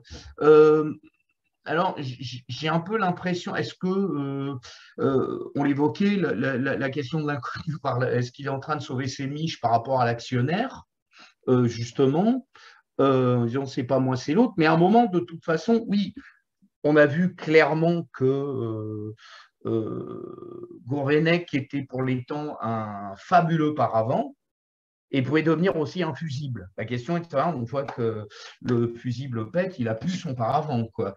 Donc, c'est pour ça qu'il ne le fait pas sauter maintenant. Voilà, non, mais c'est pour ça que je me rejoins sur cette interrogation. Et de ce fait, c'est un peu en même temps cette espèce de Bertrand Bande où on a un Gourvenec qui, sur le plan sportif, semble complètement paumé, un Létang qui est quand même extrêmement abscon-sibyllin sur son approche et sur sa volonté à lui, et un actionnaire qui est sur lequel on ne sait rien, le projet n'a aucune visibilité. Alors c'est vrai que, comme tu l'as dit, hein, on peut être anti-laiton, ça va être pour Lopez. Lopez, on s'est juste rendu compte qu'on a vécu avec lui 3 années fabuleuses, où on a roulé dans une Ferrari, sauf qu'on s'est rendu compte à un moment qu'elle n'avait pas de frein, quoi. Et donc forcément, je veux dire, c'est un peu ce continuum aujourd'hui où on continue de subir les effets désastreux de ce qu'a pu faire Lopez d'un point de vue gestion. Et c'est un peu tout ça. Donc, je me demande aussi si au niveau des supporters, il n'y a pas cette interrogation, même s'ils sont toujours dans l'instant présent. Mais moi, par exemple, je m'inquiète beaucoup plus sur le long terme que sur les 3 prochaines journées qui, de toute façon, vont être anecdotiques, quoi. Alors, pour laisser Adrien rebondir et après clôturer cette émission, j'ai Julien sur les réseaux sociaux qui fait référence aux dernières déclarations d'Olivier Létang qui sous-entend finalement que les temps de Gourvenec sont peut-être comptés en disant qu'on fera le bilan en fin de championnat, sachant que le bilan, c'est par rapport aux objectifs. L'objectif, c'était une place européenne, que la place européenne ne sera pas là. Est-ce que justement, pour ce que disait Georges, sauver ses miches par rapport à l'investisseur, est-ce que finalement, le sort de Gourvenec n'est pas déjà finalement scellé? Julien dit l'étang sous-entend, mais je pense que la communication de l'étang, c'est 1 an et demi de sous-entendu. Il n'y a rien de clair. Il n'y a rien de clair. C'est que du sous-entendu, ce que nous dit l'étang. J'ai jamais entendu. Enfin, justement, on est systématiquement. J'ai toujours l'impression, quand je décris, d'être dans de l'interprétation pure. Il n'y a aucune clarté dans son discours. Il y a un projet de jeunes, mais les jeunes ne le voient pas. On ne sait pas. Je ne dis pas que ça n'aboutira pas sur quelque chose d'un peu plus rassurant, mais pour l'instant, c'est surtout ça, quoi. C'est l'ère du sous-entendu. Et... Déjà, on peut faire un premier bilan sur les jeunes. Nias est parti en Suisse. Ascon est parti en Norvège. Bardelli est parti en Ligue 2. Bardelli, si on lui a laissé le temps à Dunkerque, qu'on lui a dit, mec, pendant 6 mois, tu vas jouer avec les 19 et derrière, on va te faire venir en Ligue 2 tout doucement. Pourquoi tu ne l'as pas gardé pour le prêter en Ligue 2 sur cette saison-là? Peut-être qu'il aurait pu être utile alors qu'il a fait la Youth League avec le LOSC il y a 2 ans. Ça, c'est déjà des premiers éléments où moi, j'ai du mal à comprendre ces départs-là, mais on va me dire que c'est Campos, c'est Lopez, comme ça, on n'accuse pas ceux d'aujourd'hui. Après, je ne suis pas persuadé que Nias et Ascon jouent souvent dans les clubs où ils ont atterri. Ascon, non. Nias, si, il a encore joué 60 minutes cette semaine, ce week-end. Il a joué, ça faisait 3 matchs qu'il avait fait le match entier. Donc, à Berne, lui, il joue. Après, Ascon, non, c'était compliqué, mais c'est juste que c'est un peu ton fer de lance de la jeunesse. Tu disais, tiens, regarde, il y a Ascon en fond de banc de touche. Bon, si tu l'enlèves, tu dis, en fait, les gars, on n'a plus de fer de lance de jeunes. Donc, du coup, l'image est un peu compliquée à mettre en avant. Et le lien entre l'étang et Gourvenec, Georges, je pense qu'on a à peu près le même avis là-dessus, c'est que du coup, il l'installe un peu difficilement sur un siège un peu pas éjectable, mais un peu glissant quand même. Il y a une petite rampe quand même où ça glisse un peu. Puis parfois, tu le remets bien, tu le remets un peu stable. Tu fais t'inquiète, je t'encourage, je suis avec toi. Puis de temps en temps, tu fais bon, par contre, moi j'étais directeur financier au PSG, hein. Mais maintenant que je suis président de club, je vais quand même dire comment ça se passe le football. Non, désormais travailler près du terrain, donc à la rigueur, laisse bosser le mec qui connaît le terrain. Gourvenec, c'est un numéro 10, Létang, c'est un directeur financier. Donc à la rigueur, laisse ton coach parler de football et viens pas à chaque intervention quand tu peux après le match pour venir débriefer le football. C'est pas ton rôle. Il y a plein de clubs où ils nous disent non, le président, on va pas te le faire parler sur France Bleu parce que sa parole est rare et c'est quand elle est rare qu'elle est bonne. Et elle doit être rare quand tu es président. Là, elle est un peu trop. Il a un peu trop envie de se rapprocher du terrain. Je trouve ça compliqué et je trouve que le fusible, si tu le fais péter maintenant, alors que là, il te sert juste de pare-feu, si tu le fais péter maintenant, tu te fous la pression. Parce que tu as la pression sur le remplacement cet été et tu as la pression dès le début de saison. Sauf que dès le début de saison, tu n'auras plus Bourak, tu n'auras plus Renato, tu n'auras plus Botman, tu n'auras peut-être plus Selic, tu n'auras peut-être plus David. Donc tu prends énormément de risques. Donc si tu le fais péter en octobre en disant aux actionnaires, je suis désolé les gars, je pensais, on avait discuté avec Gourvenec et machin truc, là je vois qu'il ne fait plus le taf, donc on va redémarrer et tu fais péter ton fusible en octobre ou en novembre. On l'a déjà vu dans plein de clubs. Et là, souvent, tu as Roland Courbis qui débarque. Et du coup, tu fous un remplaçant comme ça à sa place et tu gagnes toute ta saison. Tu gagnes encore 6-8 mois. Et puis à la fin de l'année prochaine, tu dis, bah écoutez, les comptes sont équilibrés, machin truc. Finalement, cette année, on n'a pas prévu de Coupe d'Europe, mais l'an prochain. Et du Christophe, coup, on tu note gagnes ton un an comme idée. ça. Tu gagnes un an comme ça. Je ne sais pas si tu voyais, Adrien, pendant que tu intervenais, et c'est pour ça que je rigolais. Christophe nous montrait, vas-y, alors on le voit assez mal avec le filtre, hein, Ouais, mais bah oui. il nous Bah faisait oui. une proposition pour l'année prochaine, hein, en entraîneur de secours. Bon, je ne sais pas si c'est vraiment une idée qui serait. Remarque, ce serait amusant d'entendre la Vox Populi sur ce sujet-là. Moi, je me souviens, il y a quelques années, j'avais entendu sur une radio nationale que Sylvain Charlet connaît très bien, hein, qui s'appelle RTL, j'avais entendu une information qui n'avait pas été confirmée, comme quoi Roland Courbis allait être nommé entraîneur à Lens. Et je l'avais relayé sur les réseaux sociaux de l'époque, hein, c'était les mailing lists ou les choses comme ça. Je m'étais fait pourrir par les supporters lensois qui disaient c'est impossible, c'est l'entraîneur des Pingouins, tout ça. Enfin, c'était quelque chose qui était inimaginable à l'époque. Et le lendemain, la nouvelle a été confirmée. Et j'ai lu les réseaux sociaux avec un plaisir non dissimulé et un sourire ironique au coin de mes lèvres. Surtout qu'il y avait un différend à l'époque entre Courbis et les Lensois suite à un match de Coupe de France qui avait été inversé. Je ne sais plus pour quelle raison administrative. Et en effet, il a dû faire une déclaration du genre en hiver, aller jouer sur la banquise, c'est pas possible, en référence au Nord. Tout à fait. Après, à l'époque, Roland Courbis avait des contentieux avec quasiment tous les Oui, supporters de aussi, France et de c'est vrai. Navarre. C'est vrai. François, j'ai une petite question pour Adrien, si on a encore 2 minutes. Ah, bien sûr, vas-y. Adrien, penses-tu que les difficultés qu'on a rencontrées dès le début de saison et qui se confirment tout au long de la saison, et notamment ce problème de nervosité au sein de l'effectif, est-ce qu'on peut payer peut-être une usure psychologique, non pas du début d'année, mais de l'année dernière et d'un système de fonctionnement Galtier où on a affaire à un manager hors norme, mais enfin voilà, qui use quand même tout ça. Ouais, mais tu as eu une partie de l'usure et tu as même un autre truc. Enfin, j'en ai parlé avec plusieurs prépas mentales. Il y a un dossier dans La Voix des Sports il y a 2-3 semaines sur la préparation mentale dans le football. Je ne sais plus si j'ai le magazine là quelque part, mais la préparation mentale dans le football, elle a une part prépondérante.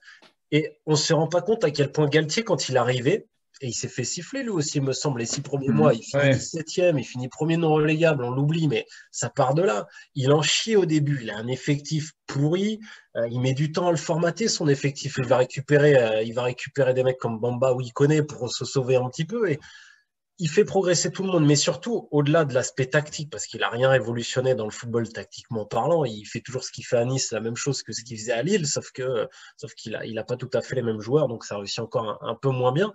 Mais la préparation mentale qu'il a fait, il a conditionné tous ces joueurs, il a conditionné les médias, il a conditionné les supporters à comprendre ce qu'il était en train de faire.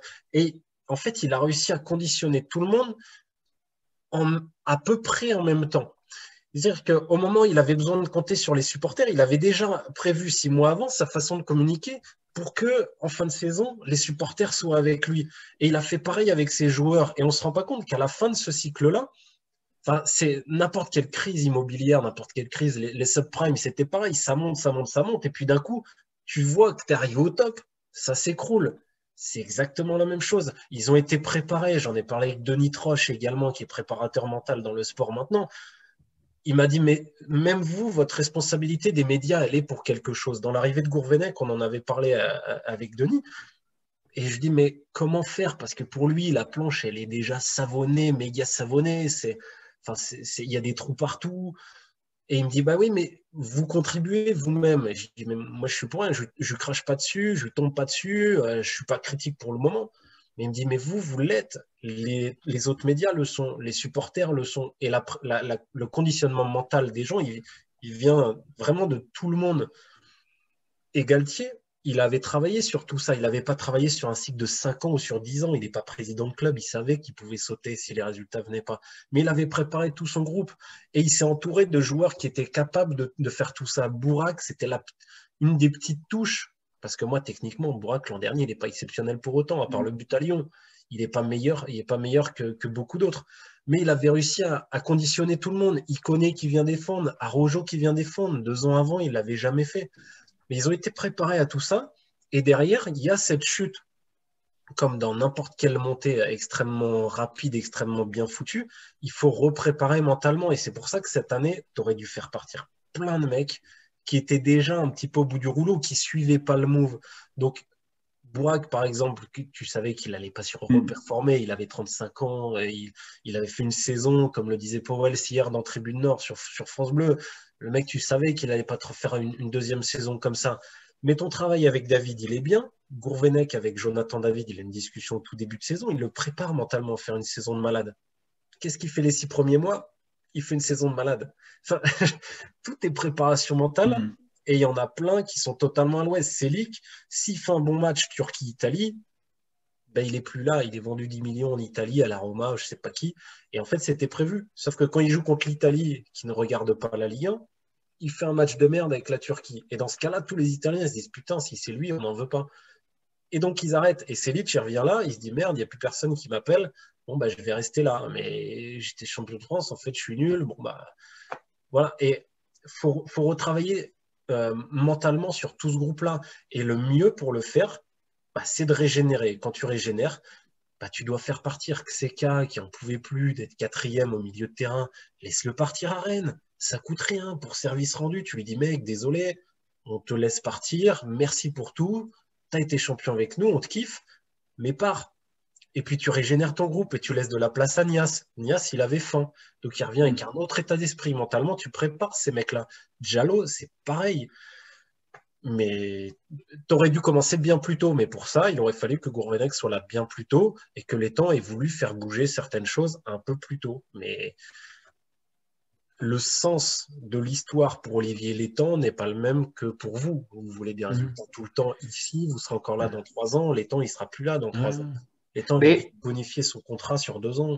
Il y a un autre facteur compliquant, je pense, en plus, c'est que justement, on parle d'une génération qui est arrivée sur un projet, et un projet de trading, et qui se retrouve à mi-chemin planté, et qui se retrouvent justement d'une année à l'autre sur un produit, puisqu'ils étaient arrivés sous l'égide de Campos. Campos, c'est quand même une espèce de référence. Enfin, les joueurs sont venus là pour être revendus après. Le LOSC était avant tout un club tremplin. Et donc, je pense qu'ils arrivaient quand même. D'ailleurs, c'est un peu ce qui questionne sur l'amour du maillot, puisque Lopez n'a pas du tout insufflé une politique d'identité au club, mais bien une vitrine après pour les vendre avec des grosses plus-values. Et les mecs se retrouvent là, et puis il n'y a plus Campos, il n'y a plus Lopez, et puis Galtier tient la baraque jusqu'au titre quand même. On se souvient qu'il y a eu une petite zone de turbulence au moment du match contre Nîmes qui arrivait. On s'est même demandé si là, l'équipe n'allait pas exploser dernière au moment. Et Galtier a su garder le lion jusqu'au bout autour de ce que tu évoquais, mais derrière, force. Et peut-être que finalement, Galtier, ça l'arrangeait aussi de mettre les bouts parce qu'il savait que derrière, ça allait être super compliqué d'expliquer à ces mecs qu'on est d'ailleurs sur un nouveau projet. Est-ce que les gens… Mais oui, et puis lui, il n'avait aucune raison de rester. Et en fait, pour moi, dans sa tête, Létang, il arrive quand? Début janvier 2021. Ouais, ça doit être ça. En fait, avant même qu'Olivier Létang soit annoncé, il se comporte déjà mal sur la première entrée, sur le premier contact, la prise de contact avec Christophe Galtier, il se comporte déjà mal. Déjà, il y a cassure. Galtier, il sait qu'il va jusqu'au bout de la saison et qu'il a tout à fait raison d'aller le plus haut possible. Il rebondira, il y avait des vrais échanges avec Naples, il y avait des échanges finalement avec Nice, également avec Lyon.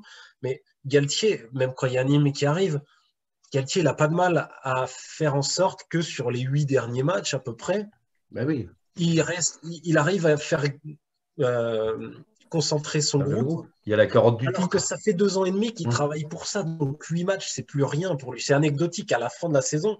À 4 matchs de la fin, même le dernier match nul à 4-5 matchs de la fin, tu dis bon, le taf, il est déjà tellement fait avant. Ce que tu fais là maintenant, ta causerie de mi-temps, elle vaut rien par rapport à tout le travail que tu as fait en amont depuis 2 ans et demi. Mais rien ne t'empêche de faire partir des mecs comme Burak cet été avec Létang. Et d'avoir des mecs comme Joe David, où il y a vraiment une première discussion de Jocelyn Gourvenec avec Joe David au tout début, où il dit putain, mais tu vas tout péter cette année, la Ligue 1, tu t'assois dessus, tu vas te balader. Et rien ne t'empêche de lui dire je sais qu'on t'a vendu du rêve, je sais qu'on t'a vendu un palier, mais ce sera un palier, ce sera vraiment un palier pour toi. Sauf que cette saison, tu finis meilleur buteur de Ligue 1 où tu concurrences Mbappé, et derrière, promis, l'an prochain, putain, il y a plus de 30 millions, on te laisse partir sans aucun problème. Dès qu'on fait plus-value, on te laisse partir. Et tu lui vends comme ça. Et en fait, tu fais ça avec lui. Tu titularises des mecs comme Diallo en leur disant ben, vous, les gars, vous faites partie d'un nouveau projet. Gourvenec, il doit mettre en avant ces mecs-là. Par contre, vu que tu as fait partir Xeka sur lequel tu comptais plus, par exemple, et ben, tu laisses vraiment Nias et tu lui dis mec, toi, tu es le renouveau. Tu fais partie du nouveau projet. Incarne-le comme Soumaré a incarné celui de Galtier. Et il va faire ça, et Nias, il va dire ok, je sais pourquoi je suis là, j'y vais, je vais faire le taf, je vais m'arracher. Gudmundsson, c'est pareil. Enfin, tout ça, ça s'organise, ça se prépare. Et là, il y a beaucoup trop d'enchevêtrement, de briques qui gênent en fait sur un nouveau chantier. Donc, c'est problématique pour Gourvenec. Alors, tu évoquais, Adrien, l'effort de Gourvenec sur le plan psychologique par rapport à Jonathan David, ce qui expliquait son début de saison. Comment tu expliques son implosion finalement à partir de janvier? Ouais, il y a plusieurs éléments. Déjà, l'accumulation des allers-retours au-delà des matchs, parce que les matchs en soi, c'est pas gênant, mais quand tu reviens le vendredi matin pour aller jouer à Brest le vendredi soir, bon, forcément, avec un jet lag de 12 heures, tu sais que le lendemain, tu vas quand même tirer un peu la langue. Et surtout, je pense qu'au fur et à mesure de la saison, le vestiaire s'est tendu. Je pense que Joe David, ça doit l'affecter aussi. Et plus le temps passe et plus le groupe sous-performe. C'est-à-dire qu'il a surperformé l'an dernier. En début de saison, tu stagnes encore un peu. Il y a encore des qualités parce qu'il y a des bons joueurs. Mais au fur et à mesure, tu sens que tout est un peu plus pesant. Chaque petite décision arbitrale, elle vaut un peu plus cher que l'autre. Chaque petit raté, chaque petite engueulade. Tu parlais tout à l'heure, Christophe, d'André Gomes ou genre, je sais plus, qui se faisait engueuler par Burak Yilmaz en début de saison. Tous ces petits trucs-là, en fait, tu dois pas les laisser passer de la part de Gourvenec. Tu dois dire entre elles, je te fais confiance. Gomez fait vraiment partie des petites pépites pour Jocelyn Gourvenec, ça fait partie de ces petites pépites dans ce groupe. C'est pour ça qu'il ne l'a pas vendu ou qu'il ne l'a pas prêté l'été dernier, parce qu'il pensait pouvoir en faire quelque chose cette année. Finalement, ça marche pas si bien que prévu, mais c'est ce qu'il avait prévu en tout cas.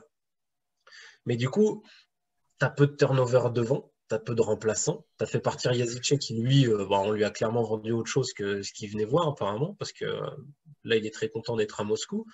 Et Joe David, je pense que chaque petit truc, en fait, interfère sur son mental. Et Jocelyn Gourvenec, il a perdu une partie de son groupe et il a perdu aussi une partie du mental de certains joueurs. Tu vois. Donc, Joe David, il sait qu'il est redevable à Gourvenec, je pense, vu les 6 premiers mois qu'il a fait. Mais au fur et à mesure, il se dit, putain, mais je peux pas faire tout ça. Et si tu regardes en termes d'efforts, Joe David, il est toujours là, en fait. Il fait toujours énormément d'efforts. Il continue de se battre. Et je pense qu'il continue de se battre en partie pour Gourvenec. Mais qu'en fait, il y a beaucoup, beaucoup de trucs qui ne fonctionnent pas dans ce groupe pour qu'un joueur comme lui puisse continuer de performer comme il l'a fait en début de saison.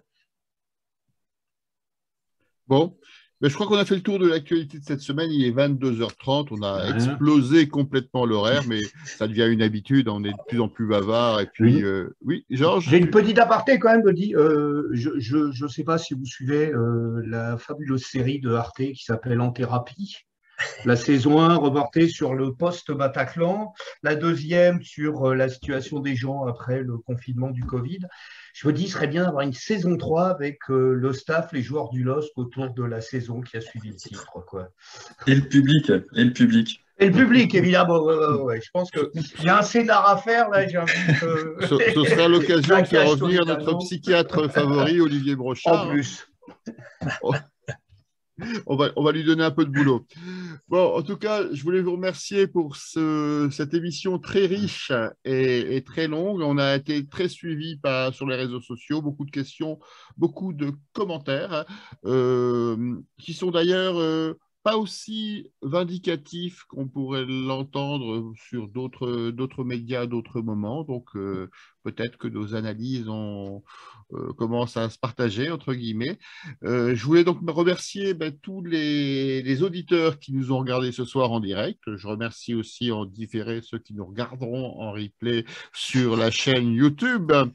Je vous invite à partager, bien sûr, je l'ai déjà dit, mais je le répète, partagez, likez nos émissions, abonnez-vous à notre chaîne YouTube. On aura le plaisir de vous retrouver chaque semaine et vous aurez accès à toutes nos informations et notamment, vous n'auriez pas raté le clip de Jean-Pierre Leleu cette semaine, ça vous aurait permis de gagner la place pour le match de Monaco.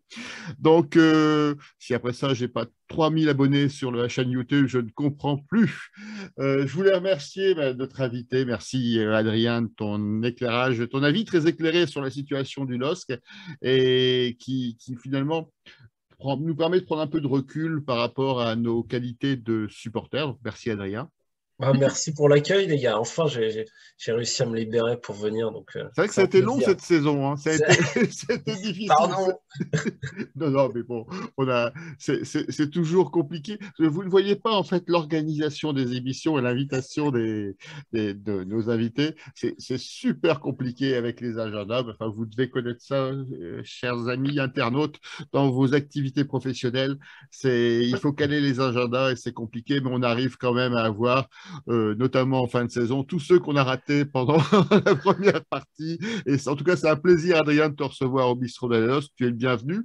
Et c'est un plaisir d'être invité dans tes émissions à participer, à donner nos avis. Et n'hésite pas à nous solliciter, on y répond toujours avec plaisir. Merci au pilier du bistrot, merci à Baptiste. Merci à toi. Et j'espère que tu es remis de ton déplacement avec la section Lincel. Moi, oui, après toi. Je ne répondrai pas à cette question ou alors uniquement en présence de mon avocat. Christophe, merci de ta participation ce soir. Merci François, merci à tous, à bientôt. Merci Georges. Merci François, merci tout le monde.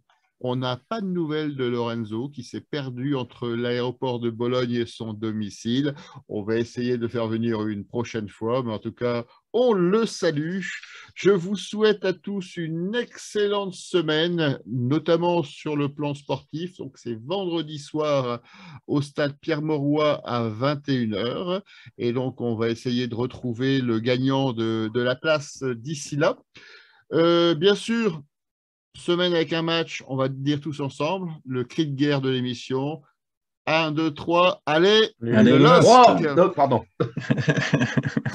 Oui, sur la lancée, pourquoi pas. Mais attention, tu vas te faire houspiller par les intégrismes du supporteria. Bonne semaine à tous. On vous souhaite une excellente semaine. On vous donne rendez-vous mardi prochain avec un nouvel invité surprise. Vous serez très étonnés, je l'espère. À bientôt. Au revoir. Au revoir. Au revoir.